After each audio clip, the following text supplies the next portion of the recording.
Oh, say, can you see by the dawn's early light what so proudly we hailed at the twilight's last gleaming, whose broad stripes and bright stars through the perilous fight o'er the ramparts we watched were so gallantly streaming, and the rocket's red glare, though bombs bursting in air, gave proof through the night that our flag was still there.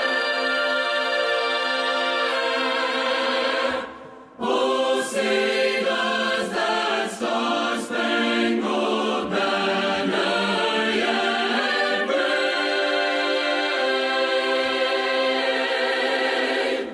o'er the land of the free and the home of the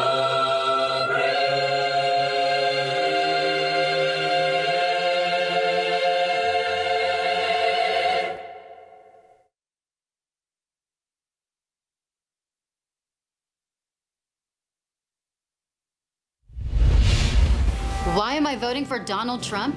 Because of you. I'm talking to you, liberals.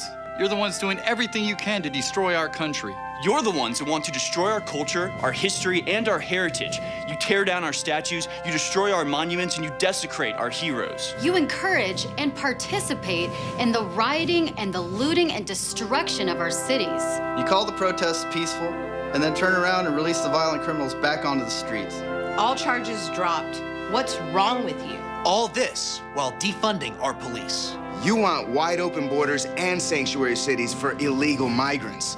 What is it about illegal that you don't understand? You say I grew up with white privilege, but you don't know anything about me, where I've been, the things I've seen. You don't know my history. You call me a white supremacist. You called me an Uncle Tom. I'm a Nazi? Seriously? Get out of here. You refuse to accept the truth. You wouldn't know the truth if it hit you in the face. But it's worse than that. You censor the truth from getting out. You ridicule the people that speak the truth. Why do you have to be like this? You're the gullible sheep who trust the fake news mockingbird media. You think Jeffrey Epstein really did kill himself. You've infiltrated our universities and academia to brainwash our youth into thinking America is a racist country and that socialism is the answer. I don't think so. When I try to talk to you, you don't listen. When I want to have a conversation, you call me names or block me out. How is that going to help anything? I don't get it. You're embarrassed to call yourself an American. We are proud of our country and our heritage and our culture. Like it or not, we are going to make America great again, again. Why are you voting to re-elect Donald Trump? Because of you.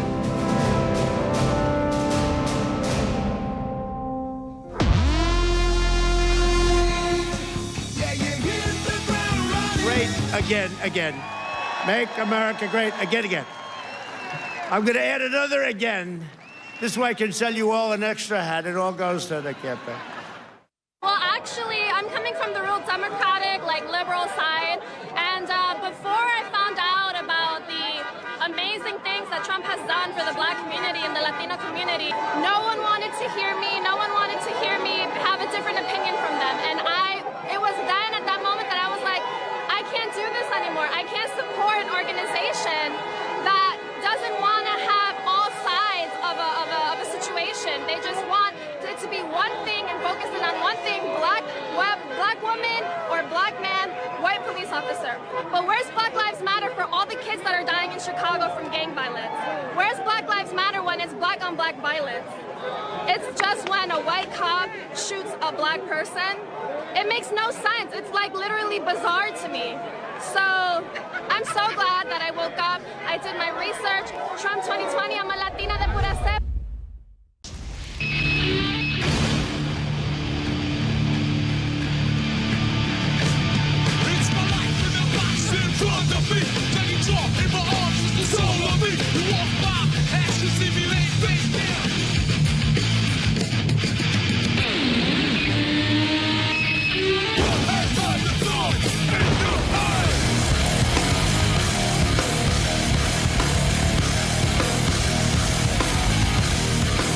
Ladies and gentlemen, it is Friday, October 30th, 2020. It's the last Friday of October, so you know what that means. It's the Veterans Call-In Special. You are currently seeing President Trump's motorcade arrive in Green Bay, Wisconsin, where President Trump is about to begin his second rally of the day. He then goes to Minnesota tonight.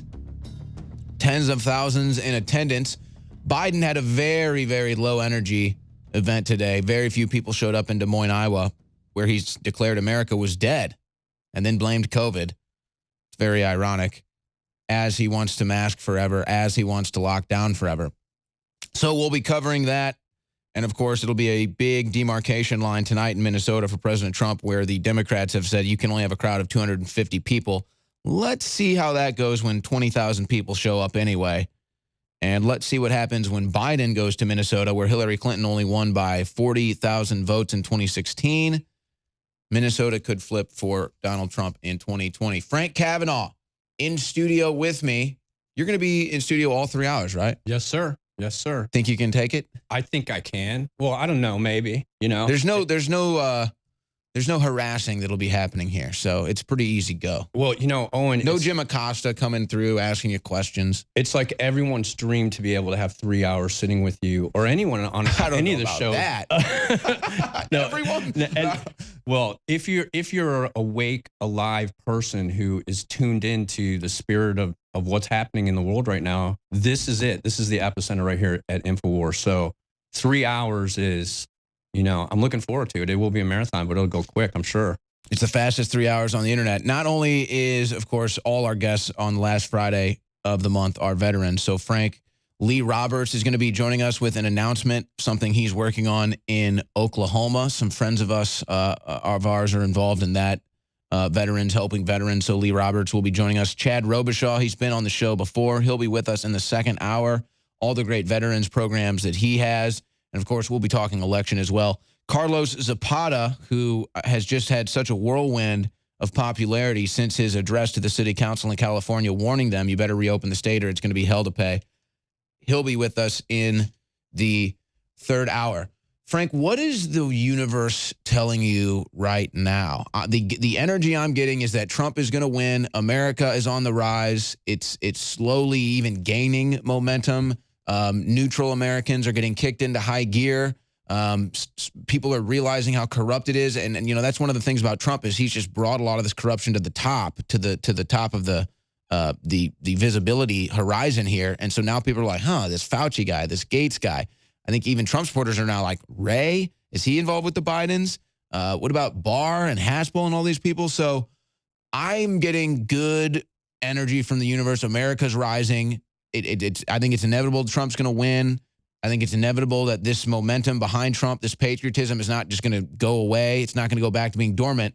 But with that, I recognize that there's going to be an equal and opposite reaction from the Satanists, from the globalists, from all the anti-Trump forces. What is the universe telling you, Frank? You know, what we're seeing now is for decades, the penalty for not being involved in politics is that you end up being governed by your inferiors. And the Joe Biden, the Biden family whole saga here coming out shows that these people are only good at making money. They're very good at making money. And lying. And they're inept at government. And so we are being governed by people who are inept and are inferiors. And people like Carlos Zapata, there needs to be a Carlos Zapata in every single city council meeting because the revolution will happen.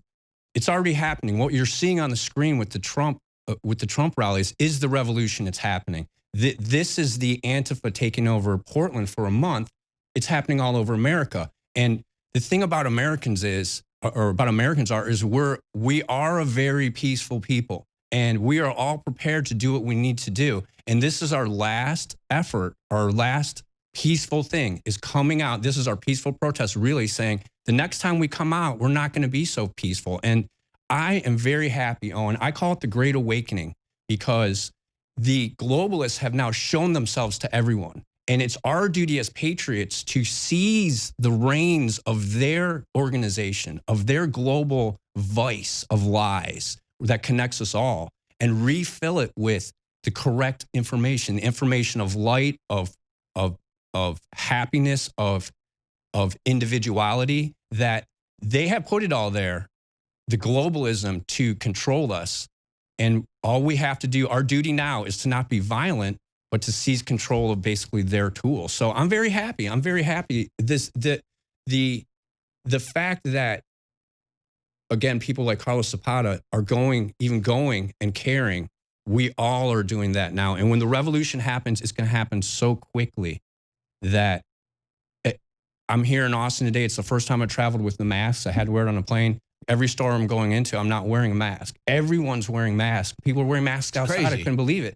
And yeah, they're going for a run outside. We're getting yelled at. And it's like, one time I did put a mask on, and the other times I'm just like, don't yell at me, and they leave us alone. It has given every single person basically the ability to be a bureaucrat and enforce things. And these are the people in the American body politic that, unfortunately, we're sick as a country.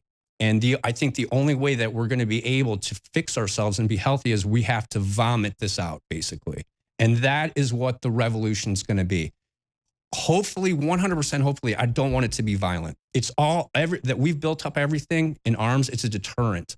But there needs to be a reckoning of what these people have done to the psychology and the brains of our whole country now, to our children, to not being able to see our parents before they die because of this fake COVID.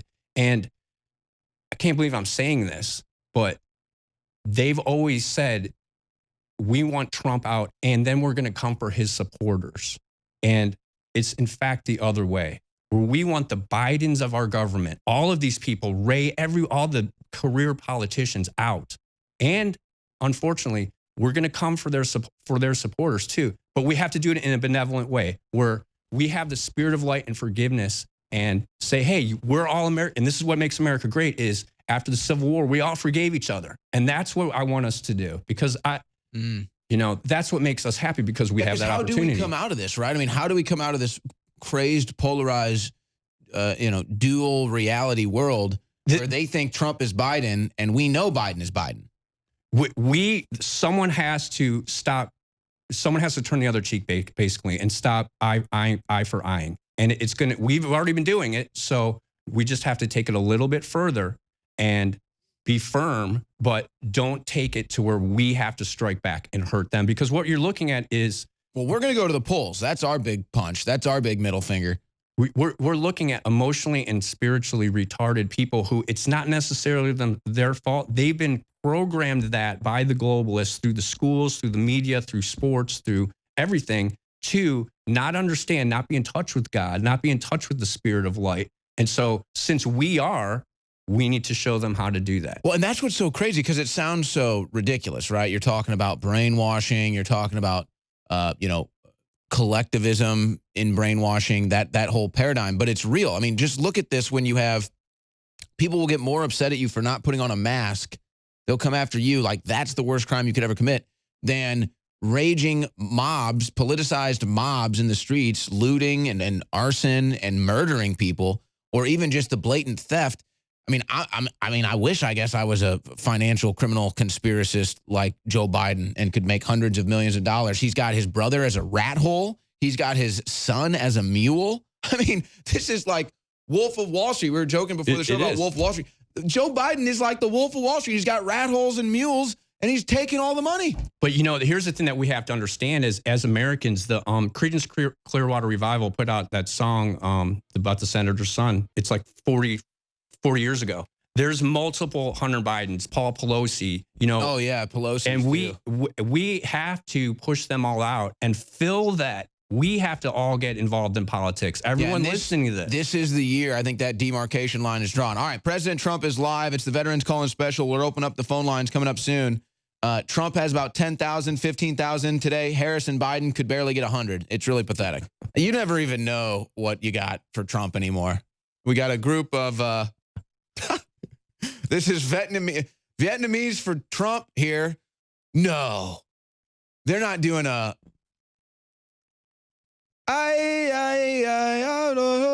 they're not doing one of those numbers, are they? I haven't seen that one, guys. Hold on, pull down the heavy metal for a second. Let me talk to the crew real quick. I might want to hear these Vietnamese for Trump. What kind of music was this? Is that a music video? You guys, don't hold out on me. This is ridiculous. Donald Trump. Ngày 3 tháng 11, ngày 3 tháng 11, ta bầu cho Tổng thống Trump. Năm 2020. This is incredible. Ngày 3 tháng 11, ngày 3 tháng 11, ta bầu cho Tổng thống Trump. Donald Trump. And you know, this is all organic stuff here, Frank. Frank Kavanaugh is in the studio with us. By the way, Frank, you performed in front of huge audiences, some of the biggest tours, rock tours in the 90s. This is like, I mean, because all the stuff that the left does with like they just hired a bunch of musicians to do some concerts around the country. Nobody showed up, by the way. Nobody showed up. So it's almost like a turnoff now. But no Republicans had anything to do with this. This is just organically some Vietnamese Americans just like, I love Donald Trump. I'm going to do a pro-America video. I never in my life would have thought that in the middle of Beverly Hills, for the past 4 weekends, there's been an organic Trump rally in Los Angeles. To think that that is the belly of the beast, the very epicenter of globalism and liberalism in the middle of the richest area on the main road, people are coming out. And that's exactly what we need. And what we're watching is the death throes of globalism. We're watching the death throes of the global media, where they're going with the Hunter Biden fiasco that just happened, with that complete catastrophe for the mainstream media. They finally solidified to a groundbreaking amount of people that they are really the fake news. Like, yeah, if there was any doubt. No doubt anymore, where you cannot be like, look, Hunter Biden, that's all you have to say to anybody. And right now, I'm not even talking to very close family members because they're like, I showed them that. I was like, look at this. And they had not seen it. You know, I've heard this. And by the way, I'm going to give out the phone number right now, 877-789-2539. We take calls from veterans today. Give us a call. Let us know what branch you were in, 877-789-2539. It's the Veterans Calling Special. Frank, I've been hearing that same thing from people that have, you know, liberal friends or Democrat friends and family. They'll just send them a Hunter Biden thing, this, or even in response. They'll even start the conversation with some anti-Trump thing, and they'll just respond and say, hey, but did you see the Biden deals over here with these stories? And I've heard the same thing. They get mad and like start lashing out. And it's like, wait a second. Why do you just discount this on its face? Because it's so true. And the thing is that you're dealing with mentally and spiritually retarded, and I'm not saying that in an insulting way. They haven't developed their mental and spiritual. And it's an intentional thing that the media has done to them. The school system has done to them. Yes. So that they cannot accept that reality. And that is the only way that they can react is violently and be triggered. And it's not going to work anymore when you're burning down all the cities and you just keep getting mad. So, you know, I was going to read this. I want you to read this. I want you to see this. Look at this and read this. And Scott, I sent you this image too. I want to get Frank's response to this. But that little picture I just shared you, that meme. Hold up Christopher Walken to talk about being I think it's either a tiger or a lion. Christopher Walken. This is perfect. Put up the picture, guys. I want to get Frank's response to this here. Because to me, this is the epitome of everything we're looking at right now. Oh, yeah. I've seen this. One of these lines has security, free shelter, free food, and free medical care. The other lion has no assurances. Everything about his quality of life is his own responsibility. And this is perfect because living in a cage, the government's job is not to keep us safe from COVID. The government's job is to keep us safe from tyranny. And the reason that we're all in lockdowns and the reason that there is even a Whitmore or a Newsom is because we as citizens have not stepped up and taken over. And what happened to Ron Paul in 2012 basically a lot of us came out and were Ron Paul supporters and became delegates and became involved in the political machine, Politico. And we took over half of the Republican Party, and Trump is our result. The Democrats have not been able to do that with Biden or with Bernie, where they ripped him off like they did Ron Paul. Somebody sent me the video I shot. I guess Bernie was in town. Man, that may have been last year, I guess, even. I don't remember. But Bernie came to town. I went out in the bullhorn. I said, hey, dumbasses, Bernie's going to sell out again. And by the way, Bernie had like 5,000 people show up. He had big rallies. No one else on the Democratic case said, they were like, Bernie's not going to sell us out again. He's going to be the nominee. Okay. And of course they did. And that was their responsibility. And so we have to be relentless in showing this to them, even though we're going to get the bad reactions, even though I don't want to get yelled at when I go into a store because I'm not wearing a mask, but I did. And you have to go through that. We all have to go through the uncomfortable thing. For too long, this country's been spoiled by the globalists on purpose. Okay, it's nobody's fault. It is all of our faults because we haven't paid attention. So now we have to. And it's a beautiful thing. It's like when you're sick, it's good to vomit. And that's what the country needs to do. And then as soon as you do it, it's over with. And you feel much better. And that's when we need to be vigilant to refill all that infrastructure of negativity with positive, patriotic things. So I like that analogy, even though it's kind of gross, but that is kind of like me after a hangover, right? Yes. It's like, well, man, I feel like crap. And then I throw up. It's like, oh, okay. We've drank too much globalism. Yes. We've drank too much socialism. We have to projectile vomit this all over the wall. And it is going to be ugly, but yeah, it's going to have Biden's head in it and Nancy Pelosi's head in it. And I mean, we need to do it as a nation, and that's all right because it will feel and be better as a nation, and we just have to understand that it's a process that doesn't have to continue. When you're sick, you let it happen, and then you get better. And the whole left, 24%, 25% of our country are mentally sick. They're mentally ill, where they actually believe it. They actually believe me and you are Nazis. They actually believe everything that they've been told. And when I showed my family, hey, here's all they look at is the New York Times. I was like, have you seen the Hunter Biden thing? They instantly got pissed. It's my job to not get pissed back. So right now it's like, what do? You just be cool and don't even let them get a reaction out of you. Just be relentless in the truth. The truth will always win because it's the truth. You know, it's easy. I have a feeling we'll get some reactions tonight. We're going to be out in the armored truck tonight. I have a feeling we'll be getting some reactions tonight. All right. When we come back, we're going to go to all the great veterans that are called in here. Once again, Frank Kavanaugh in studio with us all day today on the War Room. Coming up as well, Lee Roberts, Chad Robichaud, and Carlos Zapata. It's all going to be going down here on the Veterans Call-In Special. Let's go to break with a little bit of President Trump live in Green Bay, Wisconsin, and then we'll be back. Be 3 up or 4 up. One thing I know, I'm not 17 down. So I called up the best pollster, a guy, it doesn't matter. Let's just call him John. His first name's John. I said, John, could I ask you a question? I just left Wisconsin. We had a tremendous crowd. It was like a love fest. And then I wake up, like 2 days later, and I see a poll. Washington Post, it's all over the place. You know, they love it, all the fake news. Look at all of them back. They're fake. Among the most dishonest people in the world. Now they have a new thing. They don't report. They don't report on, criminality like with the Biden crime family. They don't want to report. I've got Trump winning Wisconsin, and I've got him surging in Minnesota.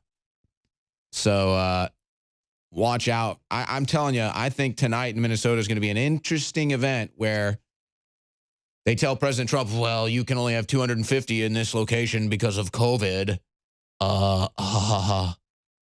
Okay.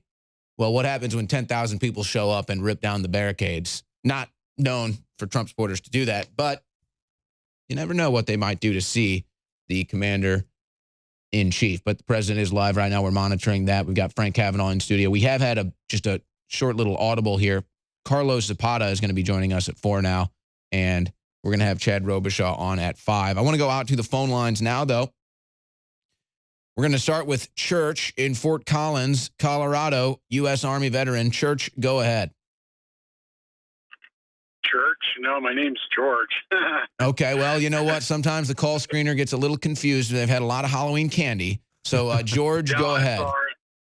Yeah, no, I just started listening to you guys over the last month or so, and you guys are so dead on, and I just wanted to say thank you. You know, I look at I live in a very college where CSU is, Colorado State University, and it's extremely liberal, and you guys are very much a breath of fresh air. It's like you guys remind me of what America should be, but what I grew up America being. And so, you know, you guys just bring it all back, and I'm just really grateful for what you guys are able to do on the radio. Well, we're grateful for you, George. I'm glad you found us. And Frank, don't you think, though, that really is what we represent? I mean, so much of my stream of consciousness is just tuning into the populace, the average American, what they're thinking, what they're feeling, but they don't have the platform or the voice to say. It's not hard to tap into it because it's the truth.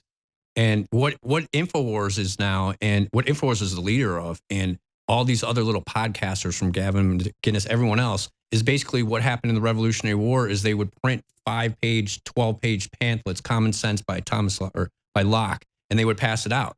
And InfoWars is now doing it, and podcasters, American populist citizens are doing it individually through podcasting and through broadcasting. And that's how we're shutting down the mainstream media. So it's like, it's not hard, because what InfoWars is tapped into is what all of us are already feeling. We all know and have known in politics for decades, this is just not right. We've all heard the crazy uncle, they're all crooks.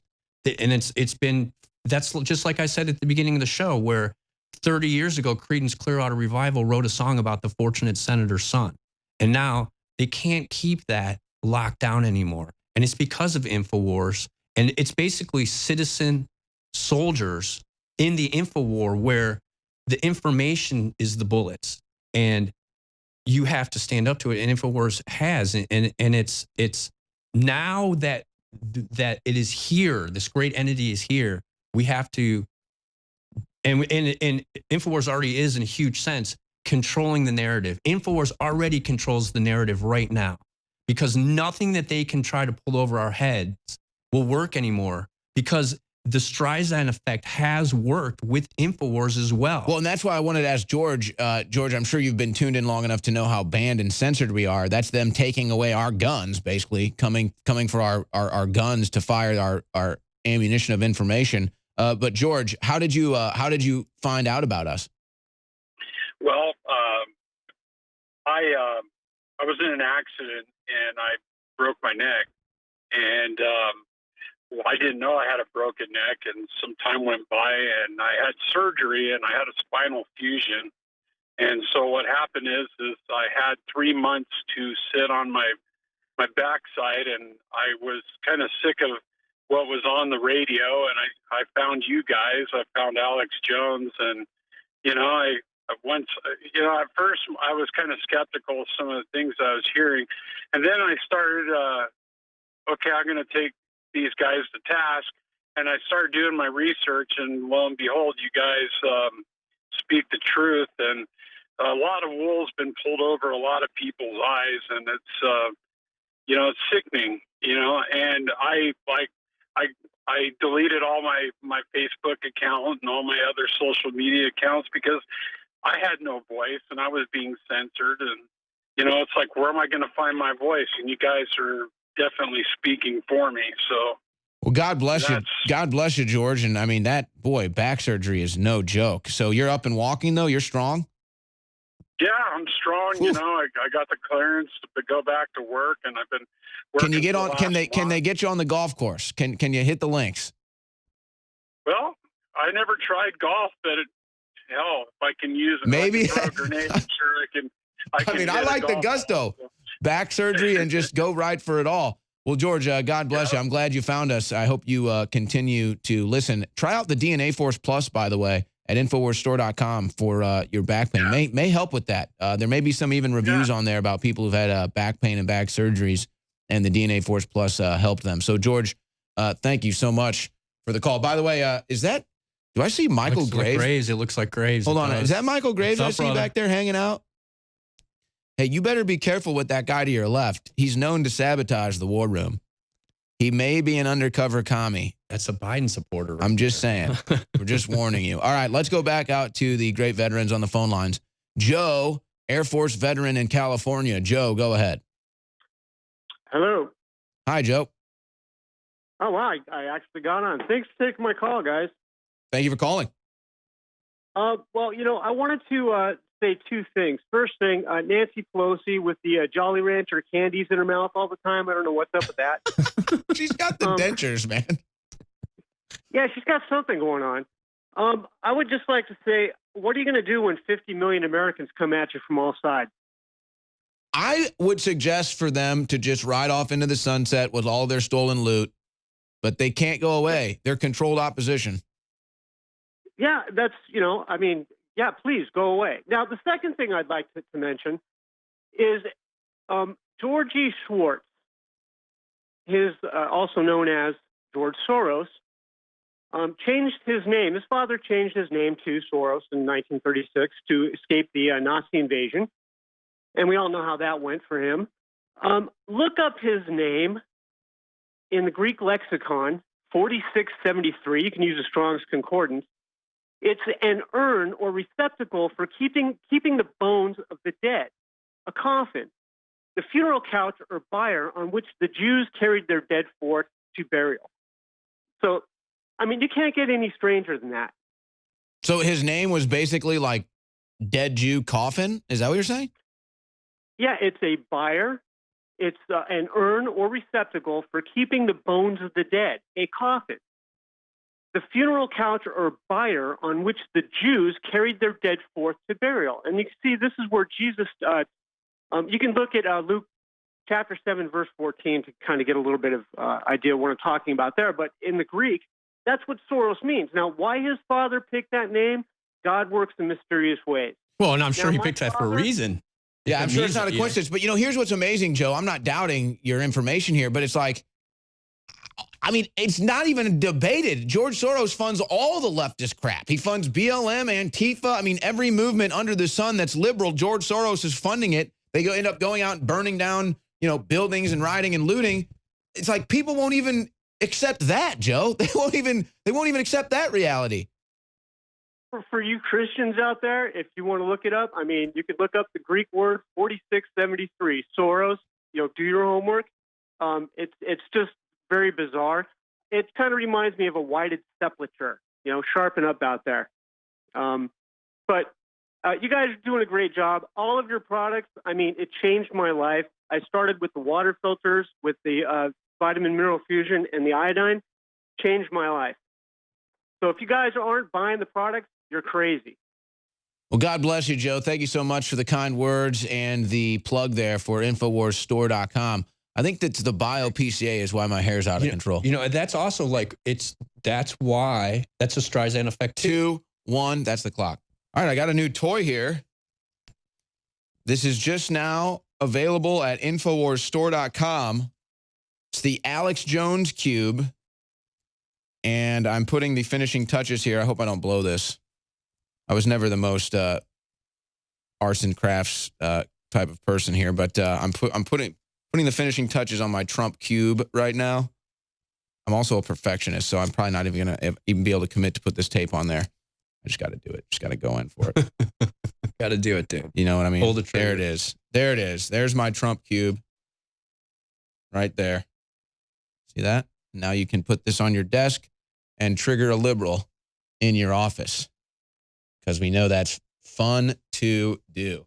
So yeah, you can go get that at Infowars.com right now. Frank Kavanaugh in studio with us, joined by Lee Roberts. I had a few people reach out to me, Lee, and say, you've got to get Lee on. He's doing great work for veterans here in Oklahoma. You've started ReveilleBridge.org. So you're a veteran yourself. You're in Oklahoma. You're trying to help other veterans. Tell us about Reveille Bridge and what motivated you to do this. Reveille Bridge is a organization where we're trying to end veteran suicides. We're doing it by providing entertainment in the evenings, during the week, 5 to midnight, on the weekends, 10 to midnight. And that entertainment can be bands, karaoke, comedians, stuff like that. Then we add in support groups. So the whole idea is to build camaraderie between the veterans and allow them the capability of having someone that when they're facing a crisis, they can reach out to, who knows them and understands them. The reason that I ended up doing this was I was looking for a purpose, and God kind of guided me into this organization, and I feel really blessed with the opportunity to help so many people. What has the success been like so far since you've launched this? How long have you guys been helping the veterans, and how many people come up to you and say that this was helpful, the entertainment at Reveille Bridge? Well, we're brand new, so we haven't opened yet. We're trying to raise funds. So you're just now opening, okay. Yes. And while, to answer the question on the other part there, of how many people we have touched, I have personally within the last year, well, I should say since 2016, I have helped over 100 people. Frank, I forget the number, but it's really shocking. It's like 3 veteran suicides a day or something like that. And it's more than that. I think is it more than that? Yeah. I think it even gotten worse. I think it got worse actually during 2020. It was getting better. I think it was better after Trump got elected. Maybe there's a correlation, maybe there's not. But I think 2020 it may have gotten worse again. Is this something to you that, I mean, when you talk to veteran friends who are struggling, is this the type of thing you think would help them, stay grounded? Well, what has been stolen from all of us Americans, we've been lied to, and who's been lied to the most of the veterans? I had an ideological view of what the United States was and what was going to happen, and my grandfather's military basically, or my grandparents' world after World War II, and what has happened since Vietnam, the poor guys in Vietnam, and it's a lot better now, but society is not as they were. So it's like we think that there's going to be a whole different thing when we come back from war, basically, and it's not. It's totally different. And we basically look at the world very negatively and very cynically because we're veterans who, hurry up and wait. We've gone through the best of times and the worst of times are in the military. And now we're just like, why even mess with it? Why? I'm getting emotional because I've had so many friends die, and it's like, finding purpose. Well, that's what you said earlier, is that this was to help you find purpose. That's what every veteran needs to do, is you need to understand that what your purpose is to go out and help everyone else. And that is basically the key to life. Look at what the Alcoholics Anonymous does, is that in order to stay sober, the key is you have to go out and help other people stay sober. So in order to be happy, you have to go out and help other people be happy. And, right. and I 100% support this. And that the 100 veterans that you've helped need to go out, if they want to stay healthy, and go help another 100 veterans. And if we do that 100 veterans at a time, then we win, because it's an epidemic that is killing the most amount of military or ex-military people is suicide. And it's unbelievable. I don't have the numbers in front of me. I do know that we've had the lowest amount of deaths in Afghanistan so far in 2020. It goes down every year, but more veterans commit suicide than die overseas in Afghanistan now. It's a shocking thing that would be the case, but it is. Lee, when I had a friend of mine bring up your new project, ReveilleBridge.org, I immediately knew I had to get you on. Since you just started, what has kind of the initiative response been to this? What are our veterans saying? Hey, thank you so much. This is great. I can't wait to be a part of this. We have had a pretty strong uptake. There is first I want to come back to that question, because Frank mentioned something and you asked about it. Something that's very important to understanding military suicides is when we talk about veterans, we're talking about people that have already served and got their DD-214 and come out. But we're ignoring the reservists and the guardsmen who have no support structure at all unless they're over on deployment.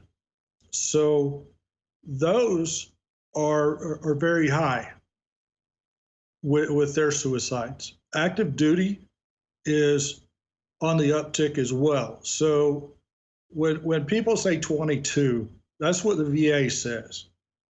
But what we should understand is during every hour of the day, at least one veteran or one military person is committing suicide. And the worst times of the day is between midnight and 6 a.m., where 66% of all suicides occur. Now, back to your question, how are people taking up the uptick? We've got a organization here in Oklahoma City that's trying to buy an old motel, old Holiday Inn. They want us to come into their establishment so that we're providing services to their homeless veterans who they're going to be housing, and veterans that go to the VA hospital, which is about 9 minutes away from this particular location. So we will be running shuttle buses back and forth from the hospital to the motel. And we have another organization that's coming up, and they want us to be in every one of their locations nationwide. So we've got a strong coalition being built during these founding moments at the time. Are other veterans groups reaching out to work with you? Yes. More so than just the OKC project you just mentioned? Yeah, the other project that I mentioned is, I can't give their name at this time, but they are going to be building a location down at Fort Hood. And their first location will be in the Villages in Florida. So, and they're going to have, based on their structure, they're going to have 6 regional, basically like the military has. So you got 6 regional commands, then you got district commands under that, and then you've got the local chapters. So tell, we've got a lot of veterans tuned in. We got 60 seconds left with you here, Lee. Tell people where they can follow this project and where they can get informed on, as this gets bigger. Our website is reveillebridge.org, REVEILLE bridge.org. We also have a Facebook page, Reveille Bridge, and you can catch us there. You can also join with me on LinkedIn at linkedin.com/IN/Lee Roberts, CEO. Well, God bless you, Lee. Thank you so much for joining us today. And I hope that if there's any veterans that are looking for, some help or some comfort, that your program will work for them. My phone is open. Thank you so much, Lee. And Frank, we've got Chad Robichaud coming on later. He's got his organization, Mighty Oaks Programs. I hope that veterans know there's people out there that do want to help. Oh yeah, we all loved being in the military, and if you're thinking about suicide or you're depressed, just remember that you're still part of that, and reach out to your brothers. Woo! I love our veterans. They're the best people. And you know what? I'm smart too, because I know they're going to be the ones that save my hide if the UN ever comes in to make me a slave. So you better thank a veteran near you today. Welcome back to the InfoWars War Room. I'm going to take a couple more veterans phone calls before we get Carlos Zapata on with us. We were just in Oklahoma with Lee Roberts with a great new project he's starting. Let's go back to Oklahoma to Miles, U.S. Navy. Miles, it says here you're the media director for the Veterans for Trump. Great to have you on here today. It's great to be here. And also, I do know Lee and the work he's doing with helping stifle the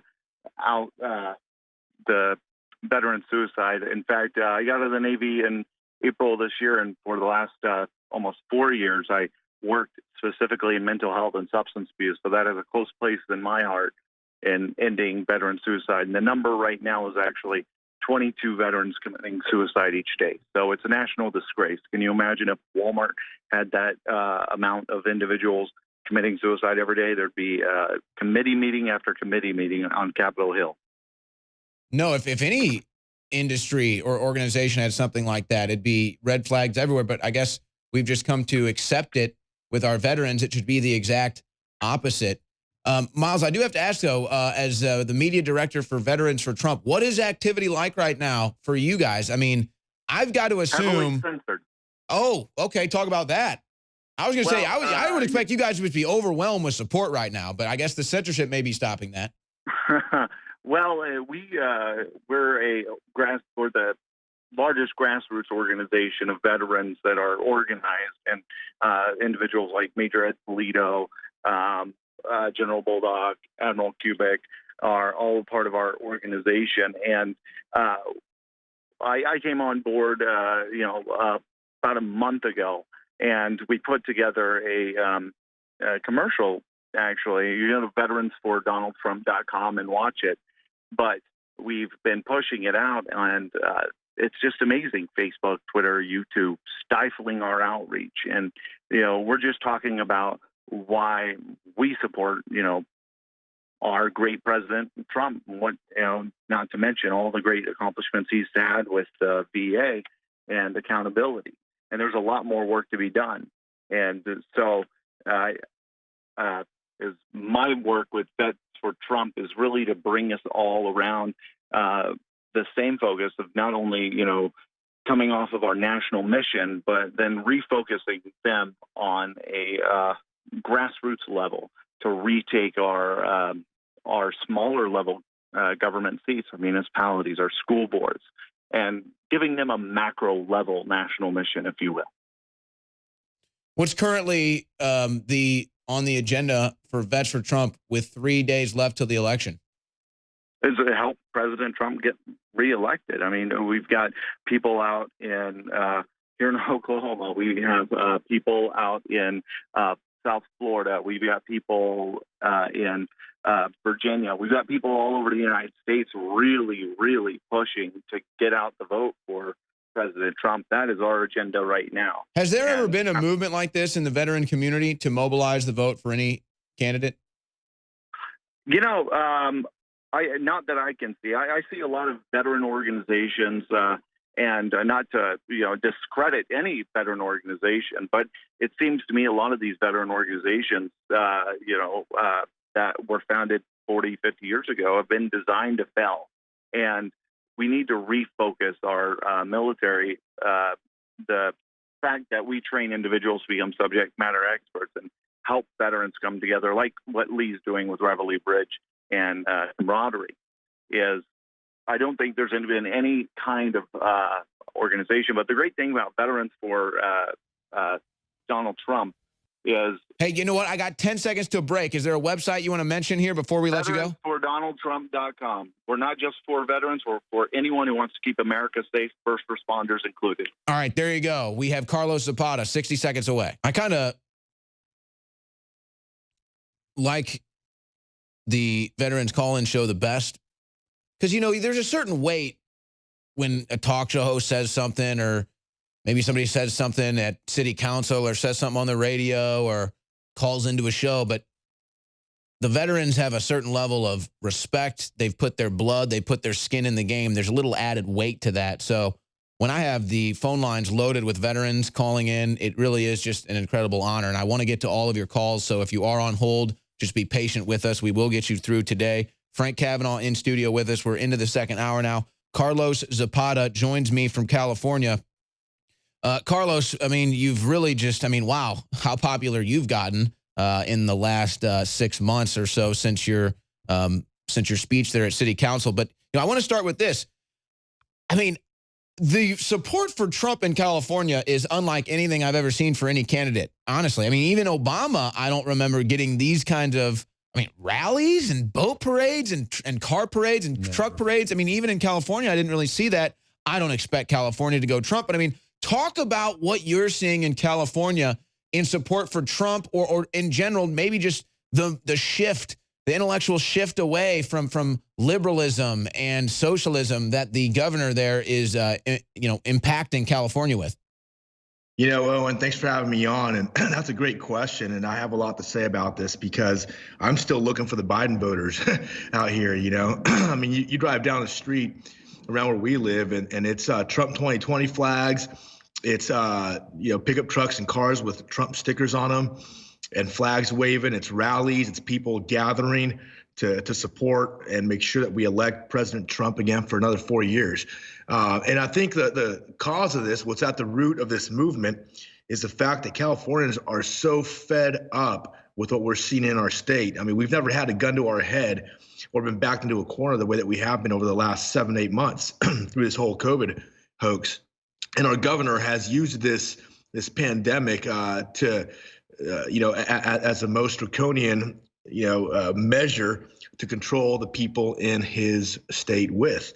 And we've had enough. And I think you're seeing that, Leo, everywhere you look. I mean, look at these rallies across the country, not just in California, but in all of these swing states that supposedly we're going to swing towards Biden. Biden can't even light a candle to what Trump's doing. I've never seen a president or a presidential candidate with this much fire, so dynamic, so much energy, such a cult following like Donald J. Trump has right now. And I wouldn't be surprised, Owen, if we saw California delivered for Trump on Tuesday. I mean, that would not surprise me one bit. Do I expect it right now? No, I wouldn't bet on it. But if I woke up on Wednesday morning and found that California had gone for Trump, I wouldn't be shocked even a little bit. It would just kind of be the feeling of not as much shock, just like, you know what, that's just right. Because it is right. I mean, all of America should be behind Trump. I mean, he tweets or, he says the things and, I mean, how about the policy and the fact Joe Biden's about as crooked as it gets? But, also, I mean, Frank, you're in Ohio. I mean, I think Ohio is Trump for sure. I mean, I don't see that. You don't see a walkaway movement for the Democrats. There's no Republicans walking over to Democrats. And I'm a former Democrat. You look at most of the people in California, you look at what Brandon's done with walkaway. It's all these Democrats are coming over to the Republican Party because that never in my life would I ever think that California would have a possibility of being Republican. And now I do within the last 3 weeks. And that's what I mean, where the revolution is going to happen like that. And we have to understand we are in the midst of a revolution. The revolution has already started and it's happening very, very quickly. And it's a beautiful thing. That's what we just watched Vietnamese Americans singing for Trump, and it was organic and it's awesome. And we just have to stay vigilant. I can't get the Latinos for Trump song out of my head. I'm dancing in my sleep to Latinos for Trump. I mean, I wake up and I'm like, whoa, am I even white? What is going on here? But there is nothing else like this. Like you were saying, Frank, there's no other. I've never seen a political movement like this. I mean, this is like, the Bulls in '96 worldwide. Carlos, when I watched you talk to the city council, I cried, actually, a grown man, because I was so emotional. Where I was like, this is what Americans are. And if there's a you in every city council or every town hall, then there's no way that they can win, and they're already in the process of losing. And you've inspired, and that's our job as Americans, is to inspire each other, people, to understand that when you do have a voice now, we have a voice. And all the people in Beverly Hills waving the Trump flag, everyone waving Trump flags, we have a voice. And it's a beautiful thing. I think we've already won. I don't want to be too confident, but you're absolutely right, Frank, and thanks for saying that. And I don't even think that it's people leaving one party for another, even though they are, right? I mean, in practice, yes, people are leaving the Democratic Party and are joining the Republican Party. But what they're really joining, Frank and Owen, is they're joining a patriotic movement. They're returning to loving this country again, respecting the rule of law, adhering to values that made this country great to begin with, and it's making this country great again. And what you're seeing is a longing for things that are good valuable, normal, and patriotic. And that's why we're seeing this. You know, this is not about policy, so to speak. It's not because, you know, that they want to align themselves with a political movement. I think they want to align themselves with what this country is and a love for what is great, which is America. You know, the exceptionalism that I've always felt people are now starting to feel too. And it's okay to be exceptional. And Donald Trump has made it okay to be unashamedly and unabashedly patriotic again. You know, and for that we should be forever thankful. I mean, we should all have a candle in our home that we light for Donald Trump every night, you know, and not because he's a perfect man, but because he's brought us back to that American exceptionalism. Because at the end of the day, when policies fail, what carries us through is a love for each other, a love for our neighbors, and a love for our country. And really just thank God for giving us Donald Trump. Again, nobody claimed he was a perfect man. He never claimed to be a perfect man. But like he says, like Trump says, I'm not sure there's another man that could have done it or would have wanted to do it or loved America or loved people like Trump does. Yeah. Let me squeeze in a call real quick before this next break coming up. Let's go to Michael in Virginia, U.S. Navy veteran. Michael, go ahead. Oh, great. Hello, Owen. Good to talk to you again. I would like to say, first of all, I think it's wonderful that the bars have opened back up in Texas, and we need to get that they've opened up in Texas, and we need to get Austin on the picture. So let's do something about that. I also think it's great, it's wonderful that Donald Trump, not only is he having a good tea time on his golf course, but he defeated the corona. He defeated the virus. I think that's wonderful. Now we need to do something about Pelosi. We need to get Pelosi out of there. We need to put her back where she belongs. And we all know where that is, back in the gutter where she came from. Now, we also know that we as citizens in this great nation, that we all stand together for truth. We all stand together for fairness and justice. We all stand together for equality. We all stand together to see what's right for humans, to see what's right for our people in this country. Donald Trump is part of that. Donald Trump is part of that movement to ensure that we as human beings, we find an equitable position in our lives and we can sue. We can sue the other side for peace.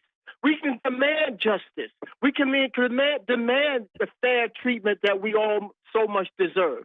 And I want to thank all my veterans out there, and thank you, Owen. It's a relief. I love you so much for doing this, opening the lines up to us veterans, because we need that so much, an outlet sometimes to have our voices heard. Michael, U.S. Navy veteran in Virginia. You said it all right there, brother. I love you too. Thank you for calling in today. Anybody want to respond to that in 30 seconds real quick? I mean, what I'm sensing in America and what the phone call just gave me was the inspiration that this is the patriotic spirit that filled our forefathers is actually being it's re-happening again in this country. And we're part of it. And never forget that we're part of it, that this is nothing without us, and that we're going to go through hard times, but that's part of the good times. We'll be right back. I got a question for Frank Zapata about Thanksgiving. We're back. Almost halfway through this Veterans Call-In show. Yes, that is Shrimpzilla. He powers the entire InfoWars studios. We're renewable here. We run on shrimp energy. People are a little surprised. That shrimp is well, he's a white shrimp. Let's be honest. It's white shrimp. And he could run a marathon, okay? It's for shrimps if he needed to. All right? He jumps pretty high for a white shrimp, but he powers the whole studios, and that's all that really matters here. All right. I wanted to ask, we're kind of having a little fun, so I might as well have a little more fun. It's not so fun if you're in California, though. Halloween is tomorrow night. This is typically a time for children to frolic through the streets in the neighborhoods and indulge themselves, and parents pray they don't get diabetes, and they run around getting free candy. And it's a fun time for all, and there's parties, and there's drinks, and there's hay rides and everything. But in California, they're saying this is all illegal. By the way, it's Carlos Zapata. I had a Freudian slip or a schizophrenic slip there. I called him by Frank Kavanaugh to my right. Carlos Zapata is on the Skype there. So what is going to happen in California on Halloween? What is going to happen to California on Thanksgiving where your tyrannical governor says you can't have, like 7 people in a house? I mean, I don't know the numbers. It's all ridiculous. How is California taking this? Oh, do we lose him?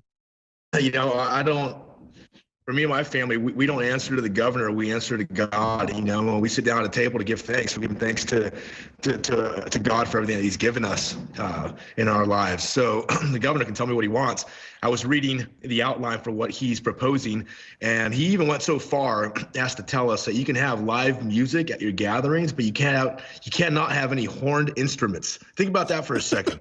What? I feel crazy Saturday Night Live skit, you know, and they're sort of sitting there playing and say, hey, let's see what we can come up with, see what they'll believe next, see what they'll, you know, abide by and obey. You know, it's a giant joke, but no, listen, you know, it's our job as parents to protect our children and to make life as normal for them during these crazy times. So our kids are dressing up. They love Halloween. You know, we're dressing up. We live out in the country, so we don't trick or treat here where we live. But we go into town, into a neighborhood, and we visit with friends. And the adults sit around and drink beer, and the kids go out trick or treating. And they do what every red-blooded American kid should do: is fill up their bags full of candy. And then obviously, you know, I tax them when they get home, and I take the ones I got to get your cut, right? Yes. I got to get my cut. That's part of the deal. And you get the best, you get the top of the line candy too, you know, because you got to get that first. There's only a couple I like. Kit Kats, they know all the Kit Kats go to Dad. They know that. But you know, you were saying this earlier though, how, I mean, I'm wondering how outside of the realm of politics this pushback is against the Democrats, because it isn't about policy. I don't really think so. It's about the average person in California. Like, wait a second, who is this guy telling me I can't have a Thanksgiving dinner? Who is this guy telling me my kids can't go to school? I mean, to me, that's the wake-up call. It's this dominance over your life. It's not even about politics or policy. You know, if I really want to be effective in controlling people, I rein in the craziness and I make it, you know, palatable, right? He's gone so, I'm not going to say high into the right, I'm going to say far into the left, you know, where it's awakened the normal person to think, hey, look, this is way too crazy to make any sense. I'm just not doing it, you know, where even leftist friends, even friends who have voted for Democrats their entire lives are thinking that this is absolutely ludicrous and crazy now, and they're starting to go the other way. So this is great, because this is at the end of the day going to benefit us. It's going to win the election for Donald Trump, and not only for the presidential seat that he's going to get elected to, but I think we're going to start winning these seats in the Senate, in the House, and in our local Congresses as well. Yeah, I forget. I read a story today about the giant red wave, and it just kind of highlighted, I guess, what would be the best case scenario for Republicans taking back the House. I think 54 Senate seats. I think they'll end up with 52 or 53. But, you know, Frank, talk about how ridiculous it is, because, you know, Carlos is saying something I agree with. I have Democrat friends, liberal friends. They don't like Trump, but they see, for example, all the coronavirus tyranny, and they're like, no. I may not like Trump, but I like this even less. I mean, how much of this is just a pushback with people? Because to me, it's like the only people that are embracing and wearing the mask are the most in the tank, brainwashed establishment suckers, and that's it. Anybody who's not a total establishment brainwashed sucker doesn't want to do the mask or the fake pandemic. Remember in 300 when the guy kicked him and he's like, "This is Sparta," and kicked him into the well? That's what America collectively is now doing. This is America. You can do it all over the rest of the world, but you're not going to do it here. And Carlos, I want to ask you a favor. You need to run. Yes. You need to run for political office wherever you're at, and you need to be on that city council that you went and talked to. Because I'm going to, you know, so my goal was never to be political when this started, but, you know, the moment meets the man or exactly. needs the man, I guess. Yep. And what I'm doing now, we're going to recall Mary Rickard, who is, you know, our District 3 supervisor here, and that's a part of the county that I live in. And I'm going to take her seat. She swears in, you know, the first part of January, and we have to wait 3 months in order to get a recall going. Once that recall is in effect in March or April, I expect that I will win in a special election. So that is the plan. I have had a lot of people tell me that I'm way more effective on the outside than I am on the inside. But at the local level, I feel that I can really affect some change, and I can bring some common sense to this madness. Did we just get a breaking news story here? Is that what I mean, have you announced? I haven't heard this. Carlos Zapata announces a run. What is that, for city council? Did we just get some breaking news? County supervisor. I don't live in the city. We live in the county, so it's going to be for this 3 county supervisor, but we have to unseat Mary Rickert, who currently holds that spot. She ran unopposed in the primary, which is the reason that I cannot be a write-in candidate for this election on Tuesday. So the way that we're going to go about it is we're going to recall her because she's done a terrible job. People are fed up with her. She claims to be a Republican, a conservative, and she's absolutely not. She's governing from the left because of this crazy governor that we have that's influencing them and holding money over their heads. But, you know, guys like me, we can't be bought, and we need a lot of fresh blood in that county to bring Shasta County to what it should be. So I am hearing so much about petitions to recall governors and mayors taking place on November 3rd because that's when everyone's going to vote. And they assume, hey, a lot of political people are going to be here wanting to make a statement with their vote. They can make a statement by signing a petition to recall. That may be a story that's kind of waiting to break. Let's take a call real quick before this next break from The Shag. The Shag, I think they may be talking about my hair. The Shag in Texas, U.S. Army veteran. Go ahead. Hey, what's going on, Owen? Howdy. Frank?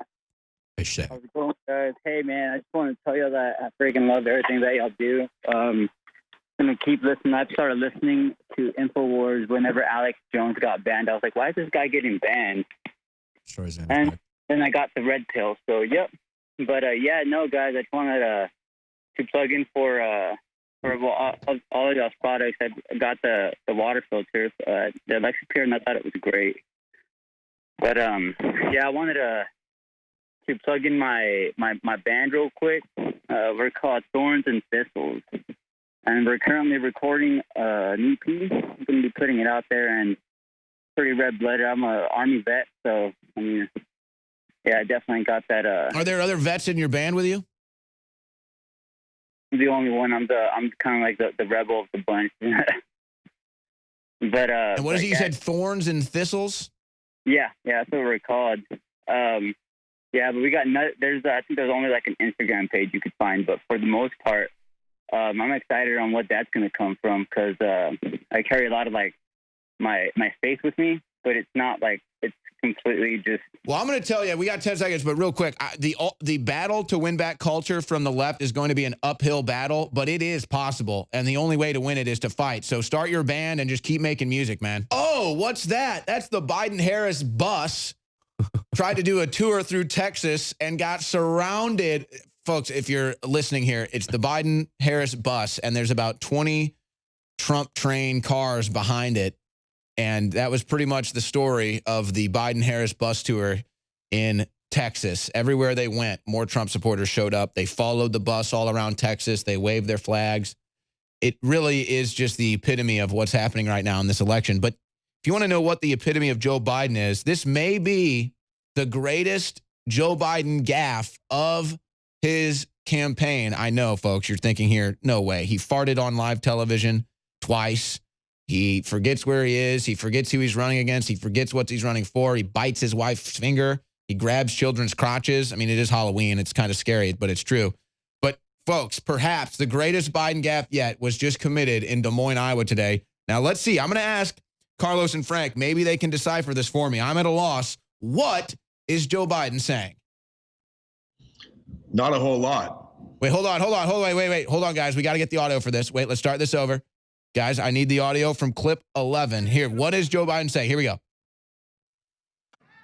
I'll lead an effective strategy to mobilize true international effort to pressure. I'll lead an effective strategy to mobilize true international effort to pressure. I'll lead an effective strategy to mobilize true international effort to pressure. That's like he's succumbing to pressure. What was it, the movie Cloudy with a Chance of Meatballs? What was it? So Joe Biden, I'm going to submit.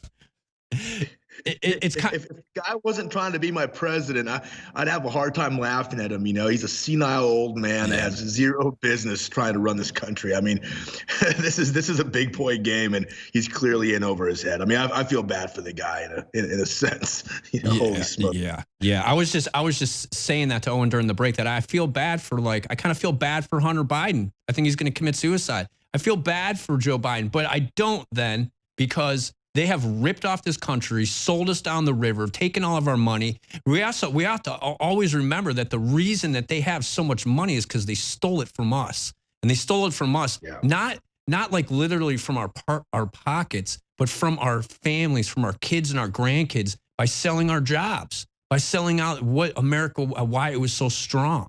And they deserve exactly what they're going to get. But man, that, oh, and that, the dementia. Come on, man. Like, what? Like, just walk off the stage at that point. I'd be like, all right, you know what? I'm sorry, guys. You know what? It's time for me here to I'm out. And then that'd be it. I mean, Carlos, if you could describe Joe Biden's campaign in a statement, how would you describe it? An absolute failure. Oh, yeah. You know, and they failed to captivate middle America. They failed to represent. Listen, Joe Biden's been in politics for 47 years. Let's call it 50 years, right? And he has failed during that time to represent any of us. He doesn't speak for me, I know. His campaign has been a complete gaffe. I mean, one big giant gaffe. And at this point, if there's anybody that's really voting for Biden, they're clearly doing it because they hate Trump. They're not doing it because they actually believe that this guy's going to be a great administrator of this country. I mean, he's not. They know this. They're just voting in spite of to spite Trump, and that's it. That's real clear. I'm sorry. The answer we were looking for was ling-a-ling-a-ding dong. It's ridiculous. Slam-a-lam-a-ding-dong. Whammy. Oh my gosh. I mean, what is this guy going to say next? This is insane. And where's Kamala? I mean, has anybody heard from her or heard anything? She's riding around on the Harris-Biden bus today getting trolled in Texas. No, but here's the thing. It's so bad. I'm glad you said that, Carlos, because they won't even. So Kamala Harris comes through Texas, has 3 stops. They don't even announce the location of the stop because they know that more Trump supporters will show up. More Trump guys will show up. Yeah. And this is genius on Trump. And listen, I've said this from the beginning. There's signs up here. If you drive up and down I-5, the main highway in California, there's signs, big giant billboards that say Democrats for Trump. If I was Trump's campaign manager, I would make sure that every single campaign sticker, sign, banner, you know, whatever said Democrats for Trump. You know, it is so clear for these Democrats to understand that, hey, listen, this is okay. This party that you are aligned with, this party that you are registered with right now is absolutely bananas. It's insane. And that little gaffe that we're laughing at, this little whatever the heck Joe Biden said, that is defining. That's very, very telling and defining of where that party is right now. There's no clear message at all. Yeah, I saw a poll that, or it wasn't a poll, it was the data, I guess, from the 2012 re-election of Obama. It was like, I think like 76% or something of the LGBT community voted for Obama.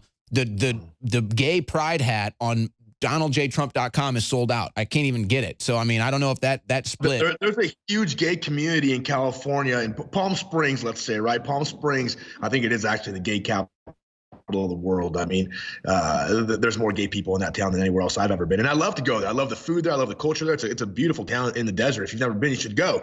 And that is a very conservative town. They don't talk about this. They don't talk about, you know, the gay Republicans, you know, and there's a reason for that, because the Democratic Party does not own that element of the population. They don't own the blacks. They don't own the Hispanics.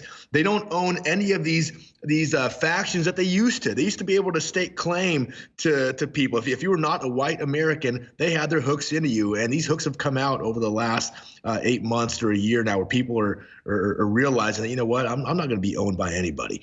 So it's a good thing. Divisive lies. It's divisive lies that holds everyone's brain in our souls. And we forget that. Who elected Ronald Reagan to be governor of California?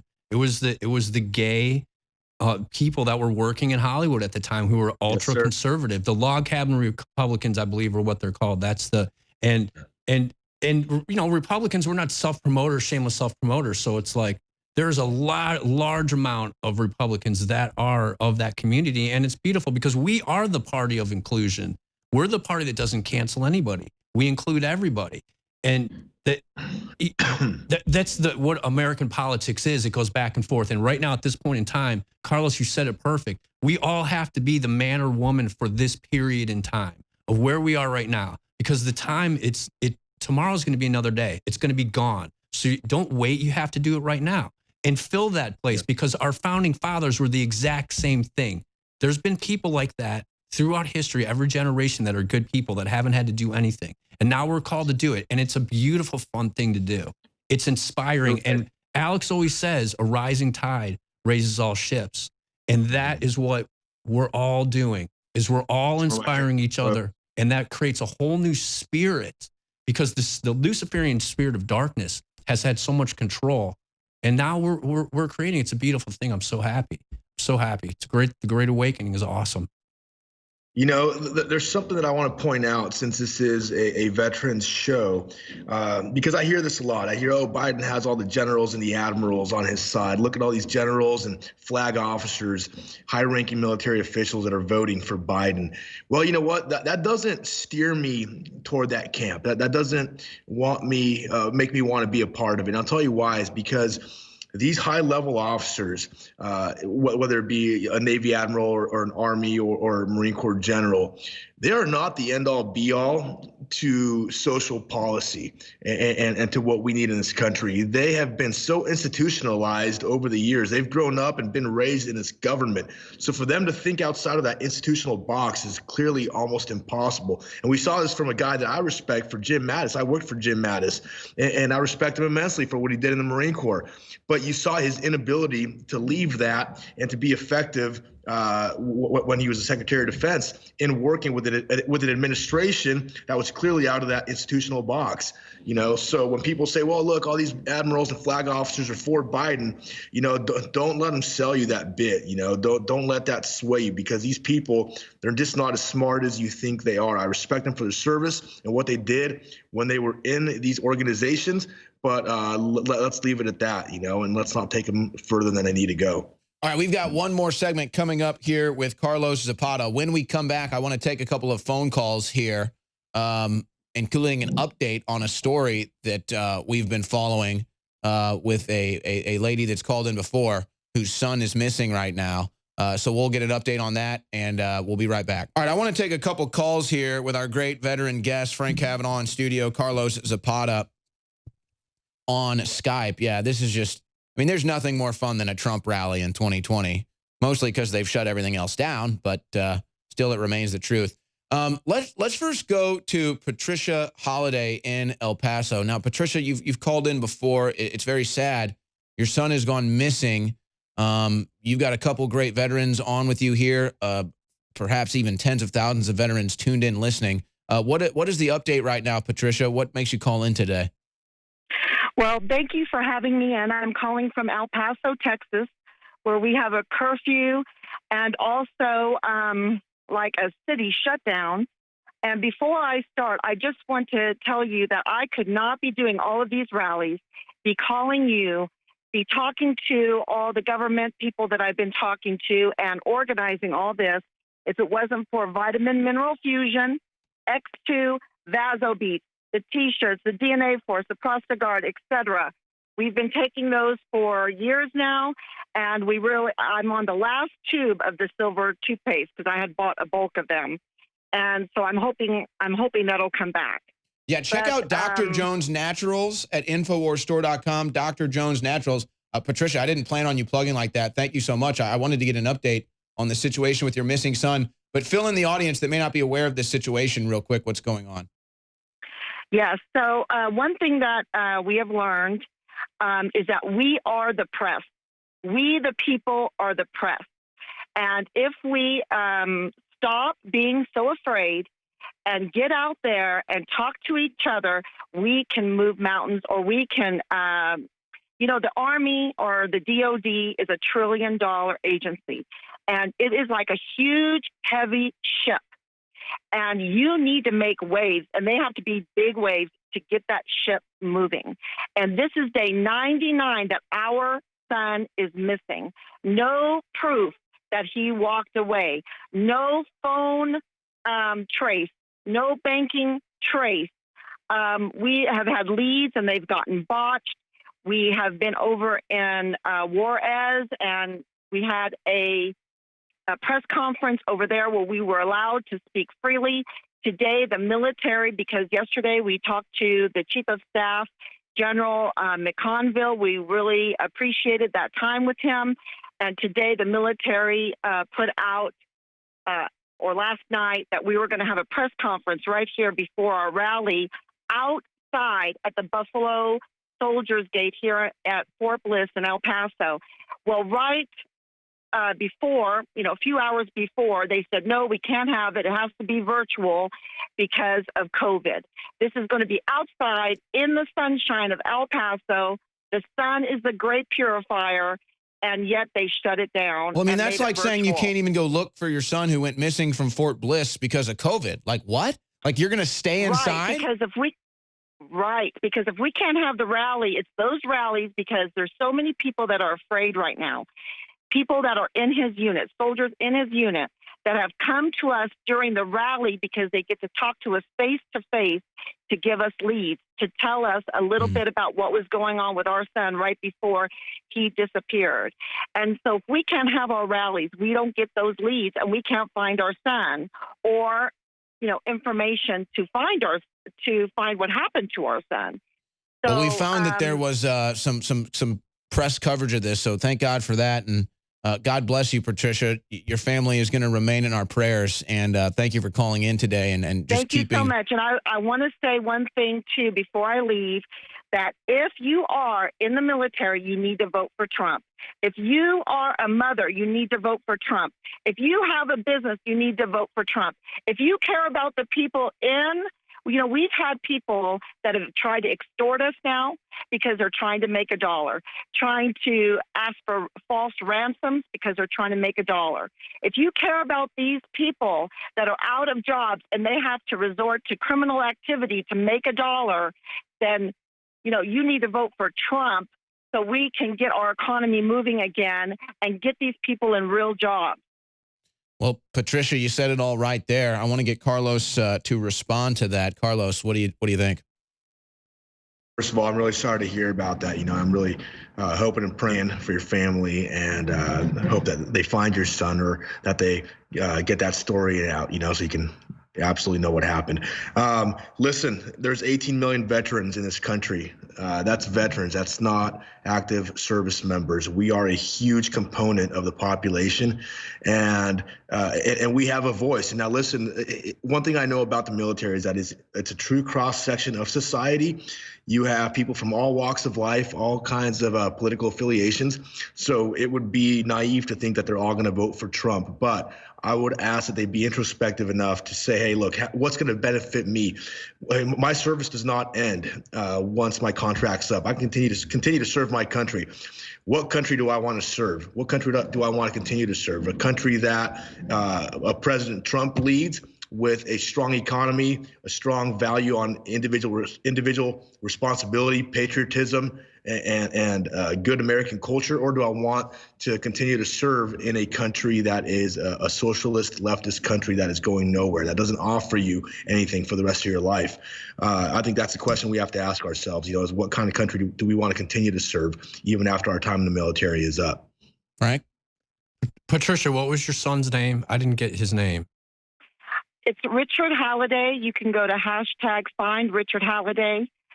And I definitely appreciate everything that veteran just said. My husband is a 30-year veteran, and I'm normally not this vocal because I want people to vote the way they want to vote. We are a free country.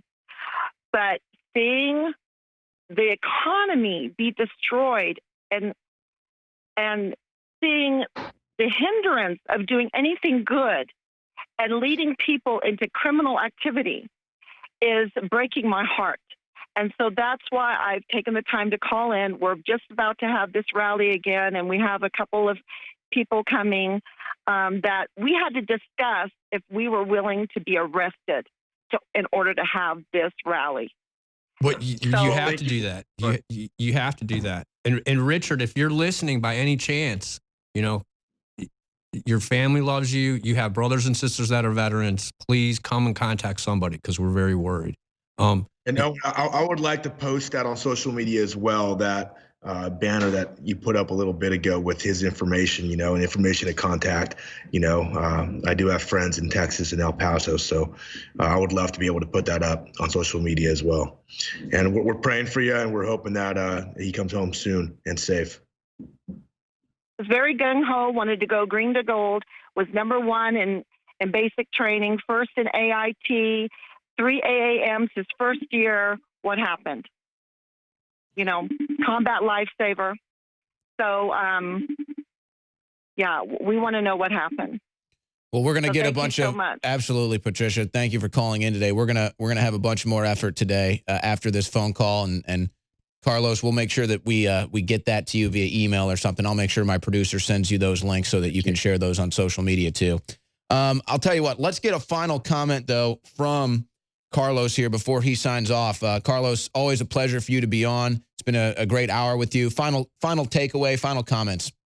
Yeah, the pleasure's been mine. Thank you, Frank, and thank you, Owen, for sharing this time with me and allowing me to be on here. Listen, we have a strong message. We have a few days left here in this election cycle, and we have to do what's right. If you have not already voted, we have to absolutely do what's right. I don't like to tell people who to vote for, but I feel like at this point, I said this on Alex's show yesterday, we are choosing between freedom and slavery, and I don't know anybody that would that would vote for slavery any day of the week. So let's vote for freedom. Let's align ourselves with a president that loves this country, that makes it okay for us to love our country, and we can do big things. I mean, I'm amidst all this madness and all the depression that's going on, I am optimistically excited about the future in another 4 years with Donald Trump as our president, because I really believe that our country's taking a turn for the better, even through all of this craziness that we've seen in the last year. So thanks for having me on, and stay tuned. I'm going to continue to fight, and hopefully you guys will support me and fight with me, because we have a lot to fight for. What are you running for? What is it? Is it county commissioner? County secretary? It's gonna be county supervisor. County supervisor. County supervisor in Shasta County, California. And again, we have to make sure that the recall effort goes through successfully, which it will. There's a lot of people that want it to happen. So once that goes through, there will be a special election, and you should see my name on there on that ballot. So. And that's what it's all about. Everybody's got to put skin in the game. Everybody's got to put their neck out there. Everybody's got to weigh the risk, assess the risk, and then accept the risk, because it will be worth it when we have victory. Carlos, Godspeed, brother. Thank you so much. You're always welcome. Thank you, guys. You're always welcome on these airwaves. Patricia Holiday also, God bless you and your family. We'll make sure that more people see that information that you shared with us. All right, when we come back, we're going to take a couple phone calls in the short segment before our next guest comes on. All right, we're going to squeeze in a couple of calls here from the great veterans who have been holding. I promise I'm going to try to get to every veteran on the line here. Ethan calling in from Austin, Texas, U.S. Army veteran. Ethan, go ahead. Going, buddy. I got to say, you guys, you, Alex, and David Knight, I've listened to you guys for a few years. I've discovered you guys actually while I was in service, and I got to say, you guys are awesome. Well, you're awesome, Ethan. I mean, it's amazing to think that just telling the truth is such a revolutionary act, but that's the case. It is, and it sucks, but what can you do? The only way to do is just vote them out, at least. Yeah, well, we hope we can vote them out. I mean, that's the goal. Yeah. Of course, that's why they censor. That's why they censor Infowars, because they're afraid this information will get people to stop voting for globalist puppets. Right. I've actually I've got a story to tell you that happened a week or two ago. Go ahead. And well, to keep it short, sweet, and simple, I was actually written up for not wearing a mask. In Austin? And the thing is, in Austin. Written up by who? We were. It was by my supervisor. We were working on that FC stadium that's north of Austin. I don't know if you've seen it or anything. The soccer stadium they're building, and they're trying to steal our money to build a train that no one will take? Pretty much. Yeah. That's the one. Yeah, we were up there. I'm an iron worker, so, and we were up there just finishing up, and then they tried to tell me, hey, you need to put your mask on. Put your mask on. You're outside welding iron with like 400 degrees Fahrenheit shrapnel flying around, but wear a mask. Yeah, just wear a mask. Oh, but it's just gonna get on your face. I don't. It's part of the job. What do I got to worry about? You know what? Getting written up for not wearing it is part of the job now too. And all of us have to be willing to get written up for not wearing our mask. We all have to. What did Gandhi do? Gandhi got his butt kicked by the British multiple times and didn't fight back. And that's what we have to do, is we have to turn the other cheek. And we all have to kind of take our lumps in this fight for liberty and freedom, because, sorry, all of us are at fault that we're here now. So it's like, Ethan, you know, it's look at it that it's good that you got written up. I hope you don't lose your job, but fight it, because if you fight it, the union's going to be with you or whatever. Just fight it. You're another person. You're another drop in the bucket. And if there's a million drops in the bucket, it's no longer a drop. It's full. Yeah. So, anything else, Ethan? I will say Trump 2020. I'm hopping on that Trump train. Hey, how's that stadium? How's the stadium looking, by the way? Am I going to want to go watch a soccer game? It's actually really nice. All right. It's really maybe nice. Since Ethan built it, I may go check it out. But they better not rob me. They better not rob me blind for that train no one's going to take. Nobody ever takes the metro here. They want to take like $500 million from us to build another train for no one to take. All right, Ethan, thank you so much. Simon in Florida, it actually says British Army, but disagrees with Frank on the turn the other cheek approach. Simon, in 60 seconds, summarize your response. Just pointing out, I've been on hold for a long time, so I've got to cover all these points in 60 seconds. But I think your in-studio guest is very wrong. I'm surprised at how you've oriented your show today, kind of yucking about recalls and Halloween events and stuff like that. I think, really, frankly, we're at the point now where people are thinking about how loud it would be when they discharge a firearm in their car, how loud it would be when they discharge a firearm in the hallway of their house, and when they stocked up on their 2 years' worth of survival food, what exactly are they going to do with it when they have to bug out of their burning premises? So I think you might want to reorient the kind of advice you're giving out to people. Hey, Simon, I'm sorry, man. We got a bad connection with you. You sounded really gargled. But Frank, did you want to respond to that? You know, we are in control of our own destinies, and we are in control of this narrative. And that is part of the narrative that they want us to do. They want us to have a civil war so that we can be divided and they can come in and control us. So all I'm trying to do is avert that, and we can avert that, and we will avert that. So I disagree with you, disagreeing with you, but we politely disagree. And we all love freedom, so that's what counts. All right, when we come back, we're going to be joined by Chad Robichaud. We enter the final hour, or we're in the final hour of today's Veteran Call-In Show. We're in the final hour of the Veterans Call-In Show. It's crazy to think when I come back on air Sunday night, it will be November. So that means election time. Of course, for many people, the election's already come and went. I've already voted. I proudly voted for Trump mask-free. And now here in Austin, they're saying you have to wear a mask to vote. Talk about voter suppression. What a joke that is. Joining me now with Frank Cavanaugh in studio is Chad Robichaud. Does great work with the MightyOaksPrograms.org. He's talked about that before on the air. Feel free to talk about your great program if you want, Chad. But I got to get you on to talk about the big thing right now, the election. What are you feeling? What is God telling to you? What is the universe telling to you? How do you feel with 4 days till Trump announces he's won and the Democrats and the media say, no, he didn't? Well, that's absolutely right.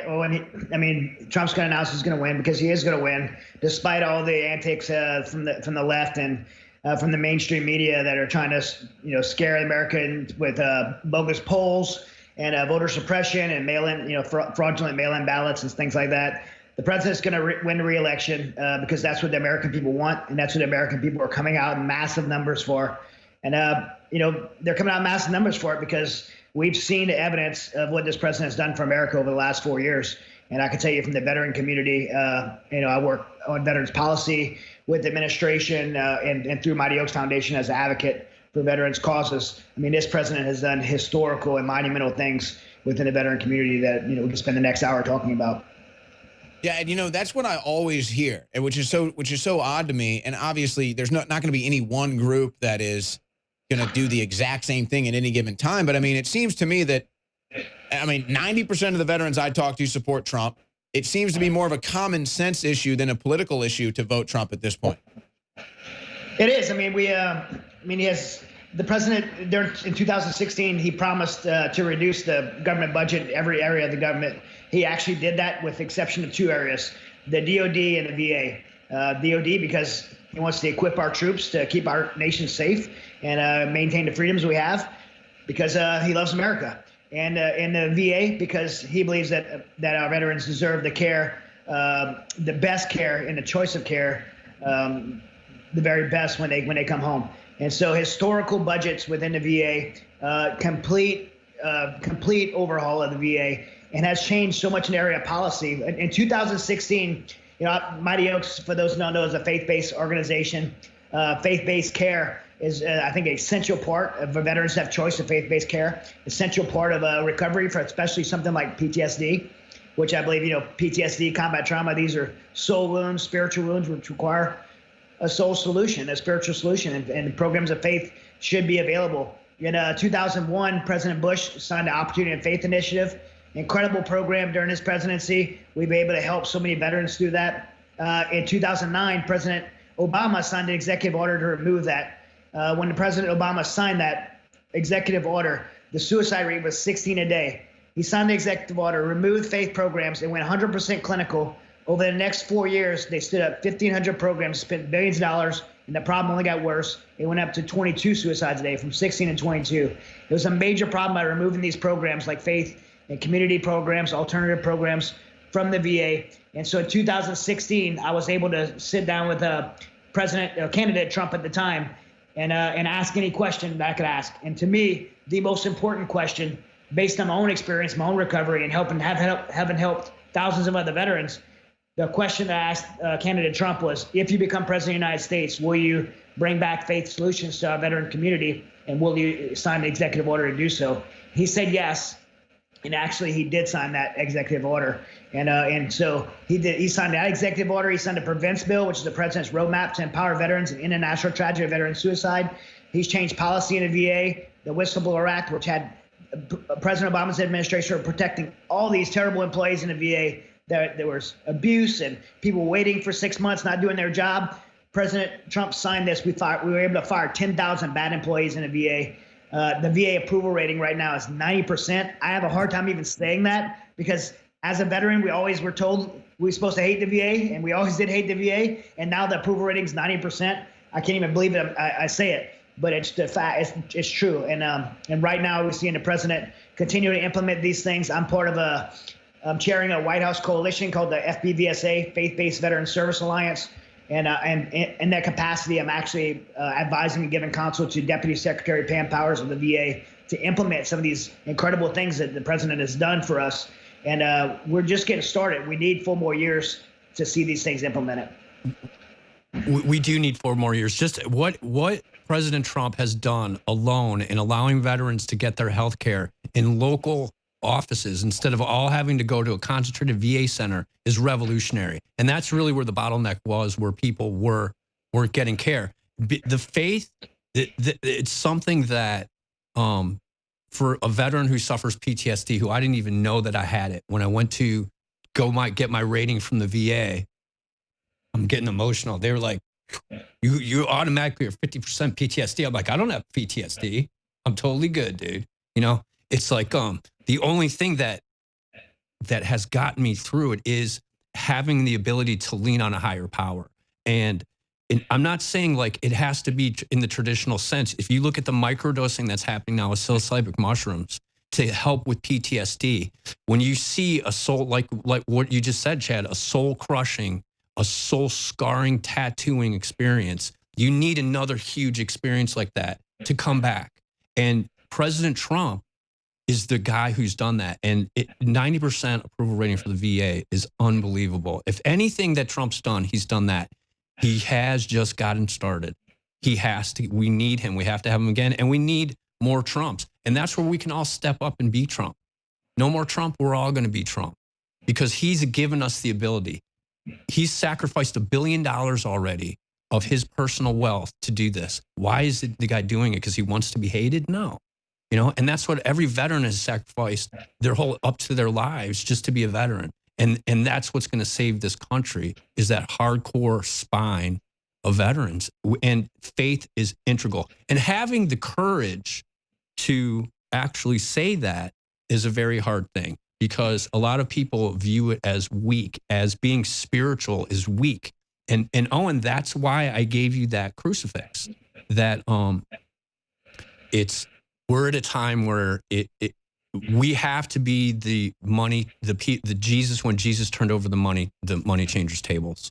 And we don't, and because I gave Owen this crucifix when I came down. Yeah, this was sitting on my desk when I got in today, a gift from Frank. I kind of did stealth attack in here. I collect crucifixes, but that stood out to me because right now we are at war. We're in a spiritual war right now. And it's not like we've never been in one. They've just fooled us for decades. Satan doesn't want you to worship him. Satan just wants you to not worship Jesus. So even if you don't believe in Jesus, the spirit of evil wants you to not worship the spirit of light because that is the truth. It wants you to be confused. It wants you to be angry. It wants you to be bitter. It wants you to be jealous so that you will off yourself from the spiritual world. And I support you so much, Chad, in doing this because it's integral. That's the people are missing things. It's the spiritual element is what you're missing. And people, it's not a bad thing. It's a badass thing, actually. No, it is. I mean, when you look at the VA, I mean, the VA does an incredible job. They do a lot of things bad and they do a lot of things well. What the VA does a really good job is healing the body, the physical body. They've done a great job of that, but you could even have like good doctors to heal someone's body. You could have great psychologists or mental health providers to heal someone's mind. But I believe until you heal someone's soul, they're never truly going to be well. And the only way they heal someone's soul is through a relationship with God. And for me, as a Christian, a relationship with Christ. And, that was a personal experience. I know we're about to go on a break. Maybe we'll come back from the break. I could tell you that was a personal experience for me. And when I was at my rock bottom and almost becoming another veteran suicide statistic, to have that rock bottom decision of whether choose in a fork in the road which way I was going to go, and faith was a major part of my recovery, and my life has been about paying that forward to others. Yeah, now you're helping others recover and potentially saving lives with the Mighty Oaks program. So let's do that when you come back. Tell your personal story, and we'll squeeze in a couple of calls from the veterans we have on the line. It's the InfoWars War Room, brought to you by InfoWarsStore.com. It's the Veterans Call-In Special. We've got 3 segments left. Tell all your friends and family to tune in, hear from the great veterans of America. We'll be right back. See, that was before I grew my hair out, before COVID. Frank's telling me he's going to teach me how to play some guitar. I don't know if Frank, I don't know if you want that project. No, it'll be fun, man. That's what it's all about. Playing guitar should be fun. Making music should be fun. And that's what we're doing right now should be fun every day. By the way, is Michael still back there? Is Michael still hanging out back there? Michael Graves is back there hanging out. I don't know if is he still back there, guys, hanging around? All right. So we've got a lot of musicians here. There's Michael. We're going to be going around tonight in the InfoWars armored truck. So Michael may be playing the guitar. Frank may be throwing out candy. You really have no idea what could happen. Is somebody hiding their face over there? All right, Hook. Somebody doesn't want to be on camera. We've got it's more of a centrist, a commie agent over there. Yes, that's Michael Graves throwing out candy in downtown Austin tonight. Get ready. That's going to be hilarious. Don't eat it all, Michael. You got to throw it at people tonight. All right. I want to hear, though, quickly from Chad Robichaud about the story he was telling about how faith stopped him from becoming another statistic in veteran suicide. And then that led him to create the Mighty Oaks program. MightyOaksPrograms.org is the website. Chad, tell that story real quick. We'll get Frank's response, and we'll take a couple other calls here. And, I'm from a multiple generation Marine Corps family. My father's a Marine in Vietnam, infantry Marine, suffered from a lot of the same things we're talking about right now. I was a Force Reconnaissance Marine, and then my son Hunter is an Anglo Marine, went to Afghanistan, and my youngest son Hayden's in Marine Corps boot camp right now. So big Marine Corps family. I as a Marine, I served as a Force Reconnaissance guy, and I was tasked out to a JSOC task force, Joint Special Operations Command Task Force, where I did 8 deployments and came home from that 8 deployments, after losing some buddies and doing the hard things that we have to do in combat, and came home and suffered from a lot of the same things our veterans suffer with today. I was diagnosed with PTSD. I faced anxiety, depression, pretty debilitating panic attacks. I know people talk loosely about panic attacks all the time. Say, I was in traffic and I had a panic attack, but when I had panic attacks, it's like you're lit on fire and you just never die. You're like, the level of panic, it's like you're drowning or handcuffed to the bottom of a swimming pool, and how bad would you fight for a breath of air, but you just never drown, you never die. Like I was completely debilitating panic attacks, and I spiraled downhill for a period of about 3 years. And at the end of that 3 years, my wife and I separated. We sold our home. We filed for divorce. We had 2 separate apartments, 12-month leases on 2 separate apartments. And during that time, was when I started really contemplating really thinking about the situation I was in, all the things that I put my family through. I mean, when I was deploying, I was just super intense, angry guy, and just really taking out on my wife and kids and my family, like many of us do as veterans, and just living frustrated and making our family suffer for that. And so I started really reflecting on that and realizing that, maybe my family would be sad without me, but they would be better off. And that same hopeless thought finds a home in the hearts of 20 plus veterans every day. Maybe my family would be sad without me, my friends would be sad without me, the world would be sad without me, but it would be better off.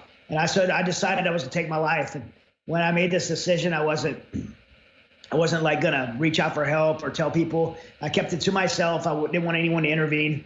And in my apartment, I had I'd sit in my closet. I had my family pictures. I'd put my family pictures on the floor in front of me and look at those pictures and try to build up the courage to pull the trigger. I had a Glock 22 pistol, a 40 caliber pistol. And every time I'd put that gun to my head, I was very deliberate about it. I obviously know, being a four-star Marine and being around guns, I know what a gun can do. And when you pull that trigger, what's going to happen? I pushed that gun to my head. I'd actually try to make sure I had the right angle. I wanted to be fast. And every time I get to where I was about to pull that trigger, I had this overwhelming thought that would come over me. Who is going to find me? Eventually somebody's going to find you. I'm in an apartment. Somebody's going to hear a gunshot. Somebody's going to be missing, or you're going to start smelling but somebody's going to find you. And that thought would come over me and really just take over. And I think, my son Hunter was the only one with a key to my apartment, and I couldn't think of my kid finding me that way. And so I would maybe give me enough to pump the brakes, and the next day I was back at it, trying to build up the courage again. And during one of these moments, my wife unwittingly intervened. She knocked on my door. I wasn't going to answer it, but I heard her voice, and when she announced her voice, for some reason, maybe shame took over or whatever, but I hid that pistol under a blanket. I didn't want her to see it. And I went and answered the door, and we got in this argument. In the middle of the argument, she asked me a question that radically changed my life. She asked me how I could do everything. You got to think, we were together since we were 17 and 18 years old. So she asked me how I could do everything I did in the Marine Corps, like to become a recon Marine, to go to all these schools and training and these deployments, and make it on the JSOC task force and train for these deployments and go to Afghanistan and do all this stuff. And then after that 3-year downward spiral, I'm a Brazilian Jiu-Jitsu black belt. I'm 18-2 as a professional MMA fighter. So she saw the discipline in my life of being a martial artist and fighting professionally and all these things. She's seen discipline throughout my whole life professionally. And so she's asking me, how could you do all of that? And when it comes to your family, you'll quit. And that question for me radically impacted me. And I made a decision I was going to get well. The one thing I knew is I couldn't do it alone, and I couldn't do it with the people I had surrounded myself by. And so I needed help. And she was at this church, and I asked her if there's a man at the church she was going to that can help hold me accountable to this. And I met a man named Steve Toth at a Starbucks coffee shop. I had a plan on paper of how I was going to fix my life. And when I showed it to him, he slid that plan back over to me. He told me I was going to fail. And I remember his words to me as he tapped on that paper, and he said, if this plan doesn't have anything to do with your relationship with God, I'm not going to waste your time. I'm not going to let you waste mine. And guys, I had tried everything in my life. I had been on the medication. I've been through the programs. I had professional success in my life. I had all these things that I tried, some good, some bad. But of all those things, nothing had changed my situation. We have a saying at Mighty Oaks Foundation, if what you're doing isn't working, why not try something different? And so I trusted this man, Steve. I made a faith decision to surrender my life to Christ. And beyond that, Steve mentored me for an entire year in biblical manhood and biblical living. And through that process, I found a lot of things out. But the biggest thing that I think happened in my life was realizing that all these things that happened to me in my past, as bad as those things were, didn't lead me to be in that closet with a pistol in my hand. What led me there were the choices I made in response to those things. And as cliche as it may sound, I realized I didn't have to let my past define my future. I could choose differently moving forward, and I did. And through that, I found restoration, I found hope, and ultimately what I found was purpose. And that purpose really manifested in paying it forward to others. What I had discovered through this aligning my life with the life God created me to live, and living my life with purpose and intent moving forward, I've wanted to pay that forward with others, and the burden was put inside of me to share with others, all these other veterans struggling. And so I made a decision to start Mighty Oaks Foundation, and through that work, we've been able to reach over 150,000 veterans in the work that we do. And so it's been a huge blessing to me and a continued healing for me as well. That story, that lesson, that life story, that life lesson, I feel is applicable to so many different things. Everybody has different issues, but that attitude, I feel, is so applicable. We've only got 30 seconds left here. I want to take calls on the other side of this break, but Frank, you want to respond to that real quick? You know, you had to go through that in order to do what you're doing right now. You had to go through the fire of that so that you could be what you are right now, to go through the fire of what's happening right now. And I thank you for that. And every single one of us as veterans have gone through that already. And you're going through, if you're in pain right now, you're going through it for a reason. And that reason is we need you. We need you to be part of this fight to bring back God, bring back America, to bring back freedom. And President Trump now leading that fight as well. He's about to land in Minnesota for another big rally. Frank Kavanaugh still in studio. Chad Robichaud with us for another segment. I want to take a couple phone calls here.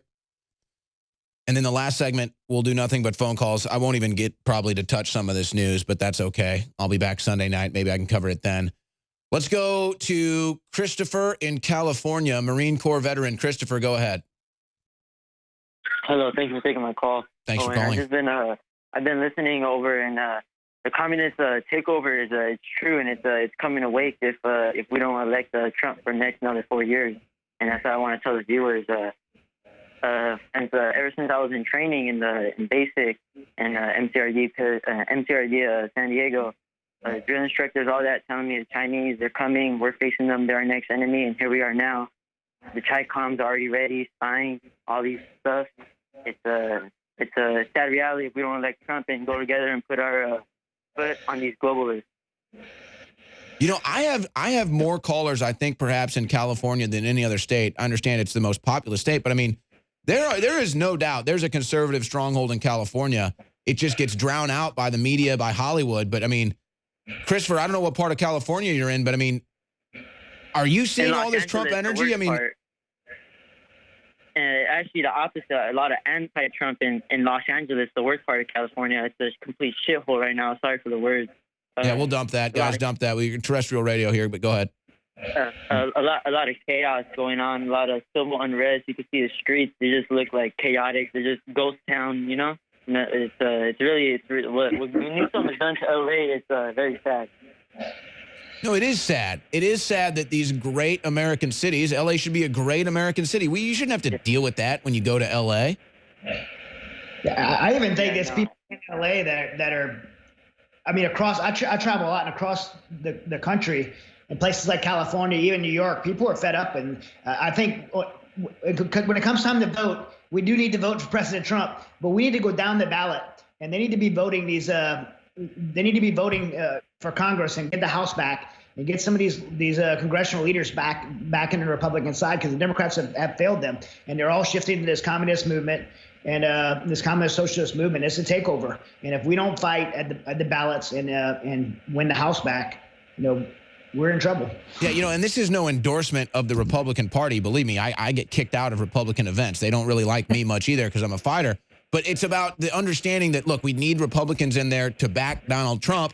And we have to understand that any vote for Democrat is basically a vote for China, a vote for a communist agenda. Well, and also, if we don't, as American patriots, take over our local Politico, it's all the never-Trumpers are just sitting waiting. So it doesn't even matter. Trump could be here, yes, for 8 whole years and do all these things. But if we don't take over on an individual level all of our local politics, it'll revert right back to it.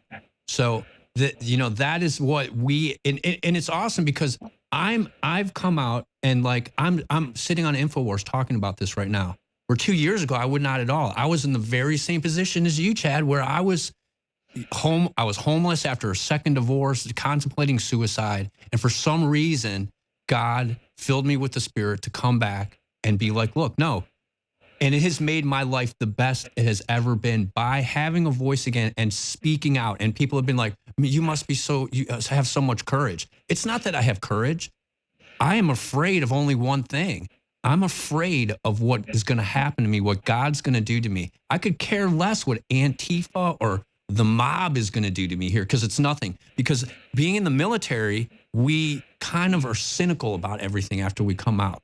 Because there's high-speed people in the military. And so we're incredibly disgusted with what's happened to our country, and we just want to end it. And that's why it's happening. And by the way, for folks that don't know, Frank Kavanaugh was I mean, he's been on platinum albums. He's toured all around and basically got exonerated or kicked out of his band for supporting InfoWars. So, I mean, that's a story for a different past show or maybe a future show. But I want to move back out to the phone lines. We've got so many great veterans on the line here. Steven, Air Force veteran out of Florida. Steven, go ahead. Hey, good evening, guys. First of all, I want to say, Owen, the commercial you guys have made of why you're voting for Trump, absolutely brilliant. I tried to post it on Facebook. They blocked it, even with the election. Yeah, even with the election night.news. No, come on now. I heard Zuckerberg say under oath he does not censor. So you're lying, Steven. Zuckerberg's being honest. I called in about Trump and the vaccine, but I got to mention this since we're highlighting veterans. I was watching Lou Dobbs' show on Fox Business, and he mentioned this.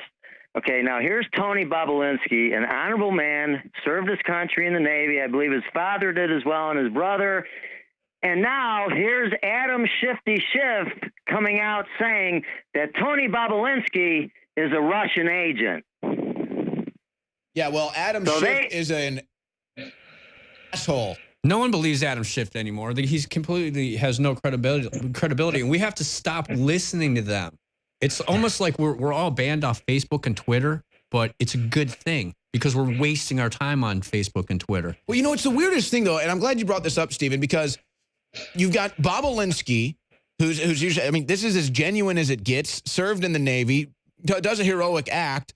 You've got Giuliani, you've got Michael Flynn, and again, look, I understand the whole Q movement and people like following Q, but it's like, these are the real heroes. I mean, you should have Tony Bobulinski shirts. Yes. You should have Mike Flynn signs and everything, but it's all Q. It's like, no, how about the men who are putting everything in their names on the line? Again, I understand Q people like the show, and that's all good, but I'm saying, like, it's like Tony Bobulinski's the hero. He put the name out there. Rudy Giuliani's the hero. He put it all on the line. So it's just like, it's frustrating to see the real men bringing forward the verified evidence of all of this stuff. And it's just kind of like, oh, it's not really all fun and games like mystery puzzles, so they barely get any credit. Chad, do you want to respond to any of that? Yeah, I mean, Bobulinski's, why are they shutting it down if it's not true? I mean, why do they want the laptop back if the laptop isn't Hunter Biden's? Why are they on the phone? Why are they signing receipts? I mean, you can go on and on. Yeah, I mean, it's this is it's obvious that the mainstream media is going to try to suppress this because it's the truth. The truth will, if Americans knew the truth and Americans wasn't the truth wasn't hidden from Americans, then this would be a complete. I mean, it's already going to be a landslide victory, but this would be a Reagan level victory. Steven, anything else?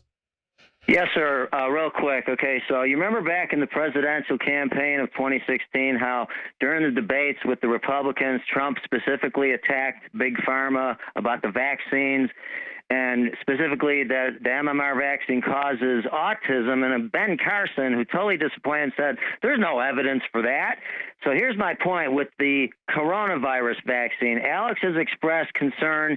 He said, well, he did this to take it away from Gates. And, here's the thing with this Operation Warp Speed. Here's what I believe. Trump, as you guys have pointed out, has the total respect of the true military of the United States. And so the thing is, I think he's going to use Operation Warp Speed as a cover to have the military in place to respond to the chaos that's going to ensue after the election, because the Democrats know they can never win with a Biden-Harris ticket or anybody else from them for that matter. And so they're going to try to cause total chaos. So watch for him to have the military in place, not to distribute the vaccine, but to respond with force to this communist insurrection. Look, I kind of get the feeling that that's just more posing and posturing with the military than anything. I mean, Trump again today said, we'll have the vaccine, but we don't even need it. We're rounding the corner. We have other cures, so we don't even need the vaccine. So Trump's not really putting it all in on that. I think he's just having that out there as a hedge for the vaccine crowd that'll attack him if he doesn't talk about a vaccine. Thanks for the call, Steven. Chad, final comments, 30 seconds here. Final comments. Look, America, and I know your audience is get out and vote, but we have to get out and vote. Joe Biden said it. I'll quote Joe Biden: "The soul of our nation is at stake. Religious liberty is on the ballot. Veterans cares on the ballot. Everything's on the ballot. But more importantly, the freedom of our nation, America, is on the ballot. We have to get out and vote. Chad Robichaud, thank you so much. All right, when we come back, ladies and gentlemen, final segment. We'll try to take as many of these veteran callers as we can in the final segment coming up. Oh, hell yeah. President Trump just landed in Minnesota, another massive rally. Oh, wait, the Democrats said you aren't allowed to have a massive rally here. We'll see what the turnout looks like. Let me hit some headlines real quick. Twitter has just unlocked the New York Post after, what, a week or two? But it's already, they've already won that censorship battle. They muted them when it was viral. So, I mean, federal appeals court rules mailed ballots must be received by Election Day in Minnesota. Big news for Trump. Trump could win Minnesota. Time magazine seems to think that Texas is going blue this election cycle. I say no. Here's an example of American toughness and grit. 101-year-old woman says she's riding motorcycle to vote Trump in person on November 3rd. Hope I can make it to 101. Prayers for Rush Limbaugh, radio legend. Rush Limbaugh leaves his show early Friday due to illness. I know he's not doing well. When you have stage 4 lung cancer, the survival is pretty much never. But let's hope for a miracle for Rush.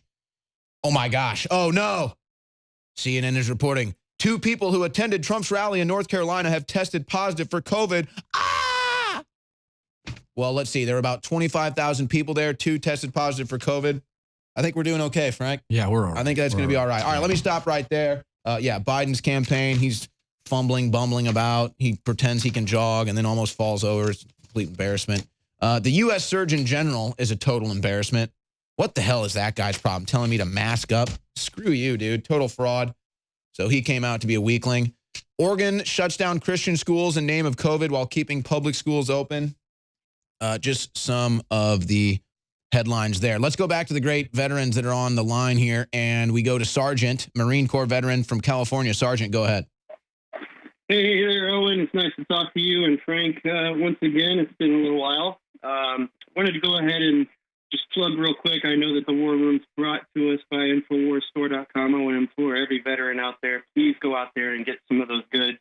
I myself daily take the X2 iodine, Nathan iodine. I also take the Brain Force as well as the VasoBeat, the Ultra 12. And then I normally take the Real Red Pill Plus, but we're waiting on that. I'm on the waiting list.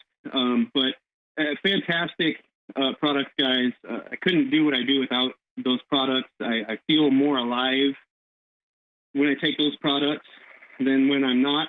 I feel more energized and more capable to handle the operations throughout the day. Really great show today, guys. Speaking to, the veterans who are, suffering from PTSD, like myself. I'm a disabled American veteran. 2 tours to Iraq. I am disabled for PTSD and things, and I can't wear a mask. Being exposed to those burn pits. I have asthma. I don't smoke, but I have asthma, and the anxiety that goes with PTSD, you're not getting me to throw a mask on. So a lot of times I get a lot of people who are like, "Hey, where's your mask?" Or you need to put your mask on when you're coming in here. And my wife will tell you, I don't go anywhere because I don't want to wear a mask. And I don't want to fight people about it. And it's really sad. That's what they've done to us. And really, it's all corporate government. And by the way, I know other veterans who have had traumatic experiences and can't wear a mask because of things that have happened to them because of their service. And they get harassed about a mask. They try to explain it. Then they test their blood levels and their carbon. For 20 minutes after wearing a mask, their carbon dioxide levels went up. For 20 minutes. Imagine the damage we're doing to our kids. Imagine the damage we're doing permanently to our body. You were talking earlier. I'm sorry, I lost my train of thought. My wife was talking to me, but I don't like to fight people with that kind of stuff. Mm-hmm. It like Frank said, turn the cheek. As Christ said, you must turn the other cheek if you're struck. I'm the kind of guy though that if your neighbor doesn't have a sword, go out and buy one for them. I'm a fighter, true and true, but I don't want to fight my own countrymen on something like this, especially when the CDC just came out yesterday, and said over 130,000 of those deaths were actually pneumonia, flu, and heart attacks. The thing is, it's just so juvenile. This whole thing is psychological, and turning the other cheek doesn't mean get out of the way. You're turning the other cheek so that they can hit your other cheek, which means I'm still not going to wear the mask. You want to do something to me? All right, I'm going to turn my other cheek. I'm still not going to wear the mask. It doesn't mean moving out of the way. And I think that's what people, they mistake turning the other cheek with getting out of the way. We have to get yelled at. We have to make scenes. We have to do the uncomfortable thing, because that's the only way that's going to get us out of a very, very much more uncomfortable thing, which is this tyranny.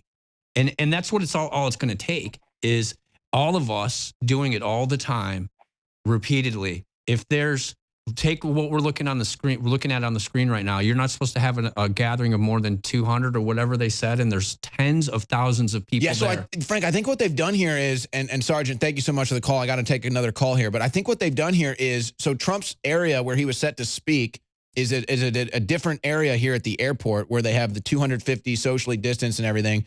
Trump went to the overflow area to talk to those people first who are grouped up by the thousands. So, I mean, it's just, it'll be interesting to see what Trump says about this. I got to take another call from a veteran, though. Let's go to Joe in Alaska, U.S. Army veteran. Go ahead, Joe.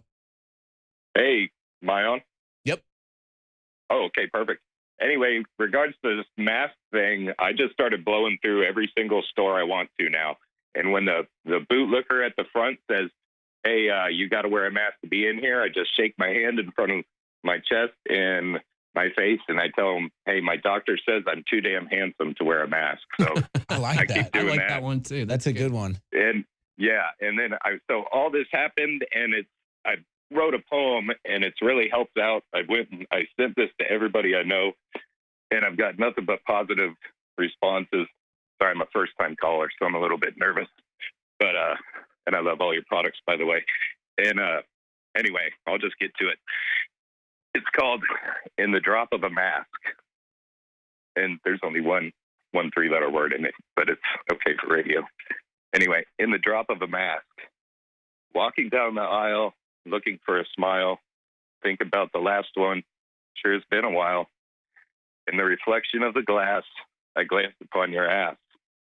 So big and so juicy, I started thinking like a freak. Now I know my interest ain't the only thing that piqued. Reaching for a can, thinking of a plan. Now my only doubt is how I'm going to ask you out. We started talking about, you sound like Mrs. Mumbles with that thing over your mouth. You reached up with your hand to help me understand, and with a subtle grasp, she started taking off her mask. My body couldn't stop it. Suddenly I gasped. She went from an 8 to a 2 at the drop of a mask. It's the funniest thing. There's a part in the book 1984. It's been a while since I've read it, but it's the part where I guess it's Wilson and the girl he meets, and they go to that shady room or whatever, and they hang out. And it's like the first time she takes her clothes off and they're intimate. But like that's like the mask thing. It's like you're walking around and everyone's got a mask on, and say you do run into a girl that's maybe your age and maybe you feel a connection or something, but it's like, oh, mask, like what am I even, could be a dude. But it's like the craziest thing. It's like that same emotion of such rarity, of such purity when in 1984, where he has his first intimate relations with a woman, and it's like, whoa, this is what it feels like, that this is what love feels like. It's like that's like that same microcosm now is in just seeing another human. It's like seeing another human without a mask is like that connection that you don't get. You haven't had it in months. So it's amazing. All right, let me squeeze in. We've got, Amanda from the Canadian Army has been holding for a long time. Amanda, let me get a Canadian veteran on here. Amanda, what do you want to talk about? Hi, Owen, Frank. I just want to talk about, I guess, the mess down here in Canada. Like our Prime Minister is talking about like internment camps and taking our weapons away from us. And it's a real mess down here. But the biggest thing I wanted to talk about was the suicide rate and the PTSD that veterans suffer from. veteran myself. I served overseas in Afghanistan myself. I was only 29 years old, and I had a young one here at home, 3 years old. And I come home messed up, and I hit the bottle, and I also hit some other stuff that, obviously shouldn't have. And that was my way to cope, and thinking that it was going to make things better, but obviously it didn't. And suffering, like on a daily basis, through what I went through. Well, God bless you, man. I'm sorry we're out of time. I'm sorry, I literally have no time left, but here's what I want to do. Thad, you have 5 seconds. Watch what Thad does with 5 seconds. Go. What's up, Owen? Well, I got to tell you something, man. I got to have you guys out there in D.C. 5 seconds. That does it. Frank Abagnale, thank you. That does it. Thanks to the great veterans. You stay classy, Info Warriors.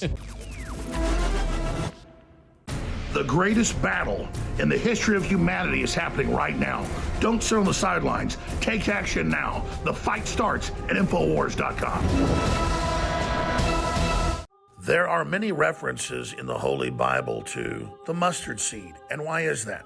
It's one of the tiniest seeds out there, but a giant tree-like bush grows from it that produces more mustard seeds. Mustard was known by the ancients around the world to have amazing health effects. They didn't know why. Well, with modern science, we know it's one of the purest, cleanest organic forms of selenium. We have BioTrue Selenium sold out for months, back in stock at InfoWarsStore.com at 50% off, store-wide free shipping, and triple Patriot points. BioTrue Selenium at InfoWarsStore.com is an amazing product, and it's even more amazing in that it funds our operation. But if you don't know about selenium, research it. It is an essential nutrient in the body that you absolutely have to have. It's back in stock, 50% off, triple Patriot points at InfoWarsStore.com, and with free shipping.